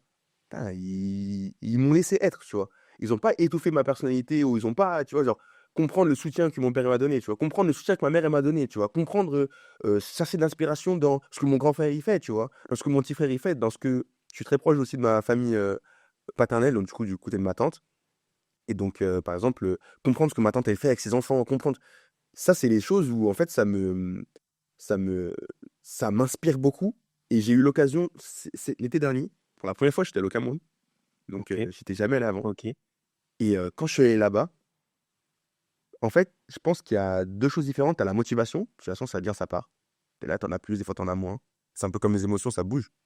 L'inspiration, pour moi, c'est un truc. C'est ma définition de maintenant, ça peut changer, mais c'est quand c'est vraiment chaud que tu te rends compte si tu es inspiré ou pas, tu vois. C'est en gros, j'ai pas de motivation et j'ai pas envie. Pour qu'est-ce que je fais là, etc. Là, tu te dis, ah, c'est pour ça. Pour moi, c'est ça l'inspiration. Et quand je suis allé là-bas, en fait, j'ai été choqué par ce que j'ai vu, quoi, tu vois. J'ai vu, tu vois, genre, la débrouillardise à un âge où tu as genre 6-7 ans, tu vois. Les gars, ils sont là. Et en fait, il n'y a pas de peur ou tu sais pas quoi. C'est en fait, je vais faire tout ce que j'ai à faire pour que je puisse réussir, tu vois. Et cette mentalité-là, moi, elle m'a choqué, que ça soit quand tu parles à ton chauffeur de taxi, tu vois, ou quand tu parles à une petite enfant qui vient essayer de te vendre une bouteille d'eau, tu vois. C'est en gros, je vais faire n'importe quelle chose que je peux faire pour essayer de me débrouiller et pour aller là où je veux aller, quoi. Et ça, c'est un truc qui, honnêtement, ça m'a marqué. Et pour te dire la vérité, je pense que c'est ça qui m'a aidé pour le projet entrepreneurial, tu vois. Parce que comme par hasard, c'est venu juste après. Ça fait longtemps que j'ai essayé l'entrepreneuriat, ça fait longtemps que j'y pensais, tu vois. Il y a 5 ans, j'ai acheté des... Ouais, ça, mes parents, ils vont l'apprendre en live. Quand j'avais acheté, j'avais mis de l'argent de côté, enfin, j'avais pris l'argent que mes parents m'avaient donné et j'avais acheté une formation à plus de 500 €, quoi, tu vois, pour un truc entrepreneurial, j'étais encore au lycée. Et en fait, je m'étais juste fait prendre dans un tunnel de vente. C'est ce que j'allais dire. Qui t'a appris quoi? C'est ça, c'était trop nul. J'ai regardé une vidéo, juste, c'était nul. Et À la fin, le résumé, c'est oser. tu vois, et voilà, quoi, tu vois. Et donc, c'est un peu dans tout ça que je tire c'est mon inspiration et donc mes modèles. C'est vraiment ça. C'est beaucoup lié à mon entourage, ma Très de famille. famille, ouais. et mes origines, tu vois. Très, très. Et j'ai oublié ça aussi parce qu'en vrai, moi, il y a ma famille proche, en tout cas, ma femme et mes enfants, je les citais, Pauline, Maggie, Elliot, et en plus, mes enfants, c'est fou parce que ils ont tellement des principes que du coup, moi, ça m'enseigne les principes aussi. Et donc, ça, c'est assez ouf. Et Pauline, pareil, c'est le même truc, en fait. En tout cas, c'est eux qui me poussent à aller plus loin. Et surtout, moi, mon rôle modèle, je sais pourquoi j'arrive pas à en dire, mais j'en avais un, c'était mon grand-père. C'était vraiment pour moi, c'était le plus important de ma vie. Et donc, c'est famille réfugiée d'Italie, tu vois, Ok. Mussolini, tout ça. Ouais. Ils ont tout construit de zéro, qui faisait de la musique pour gagner de la vie et tout. Et donc, et lui qui a réussi à grimper comme il faut à se faire accepter dans la société en tant qu'étranger et tout. Et donc, c'est vraiment un rôle modèle qui était à fond dans le sport. Hein. C'est lui qui gérait au DFCO les ramasseurs de balles et tout ça. Ok. Donc, par exemple. Et lui, il avait une mentalité incroyable sur il faut y aller, il faut y aller. Un exemple, je peux donner, c'était, je sais plus, j'étais en primaire, j'ai écrit un poème. J'aimais beaucoup écrire à l'époque. C'est ouf, des fois, Non, mais la main se rappelle. et là, je viens de me rappeler de ça, en fait, quand il a parlé, parce que je me rappelais plus. Mais en gros, j'écrivais beaucoup, vu que j'avais pas trop, j'étais compliqué les relations, vu que je me faisais, tu sais, moi, j'écrivais beaucoup, et donc j'écrivais des poèmes, plus des fables. Et du coup, il y a une fable, je lui montre, il fait, ah, putain, mais c'est génial, quoi. Bref, il était au taquet. Dans l'heure d'après, il était au bien public, donc c'est un peu le West France de Dijon, quoi, en train de dire, faut publier ça. Quoi, genre, c'était son petit-fils qui s'était écrit un truc, et... Non, mais c'est sûr. Ah ouais. Et il a réussi. C'était un truc, ça allait en plus dans le bon truc. On peut le retrouver ou pas? C'était sur le thème du racisme et tout. Je sais pas, mais je l'ai encore ce truc. Faudrait... Mais bref, et en gros, il était comme ça, quoi. Et ça m'a donné aussi, je pense, cet esprit-là où lui, il était fou. Non, mais il était à fond, quoi, du coup. Et donc, ouais, c'était vraiment mon rôle modèle. Genre, avant que je parte vraiment à l'étranger, j'avais jamais été chez le coiffeur sans mon grand-père. C'était, Ah ouais? on était tout le temps ensemble, c'était le truc Bon, entre maintenant, nous. Bah maintenant c'est mort. Hein. Là je vais plus du tout. c'est une autre histoire. Non si c'est ma femme mon coiffeur. Faut raser. Mais bref voilà, si mon rôle modèle c'était ça. Et donc c'est un état d'esprit particulier qu'il avait, Ouais. qui était assez ouf. Pro-italien, tu crois? C'est bon. Non bah j'ai dû me démerder. Ouais. Parce que pareil, il était chanteur, lui il a été chanteur de bal, il jouait du saxo, du violon, de la clarinette, il a des chansons qui sont... il touchait toujours des droits d'auteur et tout. Et du coup, il a fait plein de trucs sportifs, bref, je sais pas, c'était un... Bah, je sais pas, moi c'était mon exemple. Ok, non, C'est rigolo. vraiment. Super. Ah ouais, mais d'ailleurs, tout à l'heure, je me posé une question sur ça. Je m'as dit, comment tu vas faire pour gérer les deux, Ouais, et je pense que t'es passé un peu à Ouais, côté. c'est ça. Et je me suis dit, est-ce que j'ai pas écouté? Non, je pense, on est d'accord. C'est ça. Bah, Donc, comment tu fais? En gros, tu continues bien ta carrière pro. Comment tu vas pouvoir optimiser ton temps pour être sur les deux projets? En fait, ce qui est intéressant, c'est que en faisant du sport, j'en rentre plus sur les sportifs, je Ouais. rencontre encore plus des sportifs. Ouais. Donc en fait, faire du sport, ça m'aide dans De mes partie entrepreneuriale. début du match, ils veulent pas être concentrés sur le match et on se parle. Faut qu'on s'en- Après, mais tu vois, genre, tu tentes, c'est ça. Tu pars pas tant que tu m'as pas parlé. Mais en fait, c'est ça, c'est en faisant du sport, j'apprends des leçons et je prends des contacts finalement. Et je monte de niveau aussi, j'espère en tout cas. Et donc, T'as quand même encore toujours des objectifs. Ça. Quoi, là? vraiment. Ouais. Non, vraiment, bah moi, franchement, au sport, j'ai des objectifs hauts, mais mon pas, c'est de pouvoir toucher les meilleurs championnats du monde et les meilleurs championnats d'Europe, tu vois. Ça, c'est mon objectif, c'est ça, tu vois, c'est pas autre chose. Mais ce qui est intéressant, c'est que, bah, du coup, je peux faire les deux parce que j'amène cette partie-là au projet, tu vois. Ouais. C'est l'idée du projet, c'est la base. Et Et par la suite, Et le temps qui va être dédié, c'est ça? c'est pour ça que je suis pas tout seul, tu vois. C'est pour ça que je suis allé chercher Mika. Vraiment, c'est ça. C'est parce qu'en gros, au final, enfin, chercher, c'est aussi venu, mais que quand j'ai vu que c'était une possibilité et que j'ai vu les personnes que c'était, tu vois, c'est pas pour lancer des fleurs pour rien, mais c'est vraiment genre, quand il a dit par exemple pour la partie famille, il dit ça comme ça, mais c'est vraiment demain, on doit avoir un meeting. Si l'enfant arrive et il est là, et, bah, il va s'occuper de lui, quoi, tu vois, ça reste la famille la priorité, tu vois. Et je pense qu'en mettant l'entrepreneuriat et le business à la place où ça doit être, à savoir bah, lui derrière sa famille, moi derrière, après le basket, et ben ça me permet de limiter ce que je dois faire et limiter ce que je dois pas faire. Moi, dans ce que je dois faire ici sur la partie business, je me concentre sur les athlètes et comment ça peut être le meilleur pour eux et on va dire un peu les supporters, tu vois. Mika, il a plus cet œil business-là, même s'il est avec les athlètes aussi, hein, tu vois. Donc en gros, je sépare comme ça et voilà. Mais il y a aussi un risque, c'est que je sais pas en fait finalement. C'est-à-dire que c'est un coup, ça va pas marcher, tu vois. C'est un coup, même moi, genre, je vais essayer de gérer les deux, c'est un coup, ça va pas marcher. Mais comment je peux savoir si j'essaie pas, tu vois? Ouais, c'est sûr. C'est ça. Donc en vrai, je te dis une réponse, mais j'en sais rien, en vrai. Mais on va juste tester et on va se donner à fond. Et il y a aussi un truc qui est 24 heures, c'est long quand même dans une journée. Si je veux faire du basket et du business et m'occuper de ma famille, ça, je peux le faire. Si par contre, je veux faire basket, business, famille, faire ci, faire ça, truc, tac, ajouter ça. Non, là, c'est pas possible. Donc en gros, il y a aussi une grosse partie sacrifice où, là, par exemple, c'est la fin de saison, finalement, parce que malheureusement, on n'a pas été qualifié en playoff. Mais pour le business, il n'y a pas de fin de saison, tu vois. Ça continue. Il y a plein de trucs où c'est des sacrifices que tu dois faire sur des choix. Et je trouve que même c'est pareil pour le sport d'ailleurs. On dit beaucoup que c'est difficile de, de faire des trucs pour devenir professionnel. Certes, c'est difficile, mais c'est beaucoup plus dur de s'interdire des trucs. Parce que quand tu es jeune, tu es obligé d'aller tirer quand d'autres. Mais ça sonne cliché, mais c'est vraiment ça. Tu es obligé d'aller tirer ou t'entraîner quand d'autres personnes ils vont juste sortir s'amuser, tu sais, aller en semaine, aller dans un endroit, tu sais, un petit bar tranquille, tu vois. Parce que tu peux pas le faire. En tout cas, c'est beaucoup plus dur si tu le fais, d'aller là où tu vas aller, tu vois. Donc pour moi, c'est essayer d'avoir un peu cette mentalité-là. Et voilà. Il y a André Ménard, qui était hockeyeur au Drakkar, qui lui gérait du coup haut niveau, donc sportif de très haut niveau, qui sont en première division, et qui est aussi qui gère une boîte, et en gros il est un peu petit, c'est une boîte qui est aux États-Unis, il est courtier pharmaceutique, donc en gros il fait les deux. Ok. Donc si jamais je sais pas moi, si jamais tu as des questions, peut-être que sur sa gestion, Ouais, ce genre de comme ça, ouais, grave. donc lui, il gérait les deux. Je sais pas du tout. Au final, je suis pas du tout allé sur ce sujet-là. Mais à mon avis, il pourrait t'apporter quelques éléments de réponse pour savoir gérer ce planning avec 2 projets, quoi. Ah, ce serait top. Comment on fait pour vous contacter aujourd'hui s'il y a des sportifs qui nous ont écoutés? Instagram, ça c'est sûr qu'on a. Et donc c'est Match Mabren. M-A, Match. En fait, c'est Match Mabren. Ouais, j'ai bien compris, moi.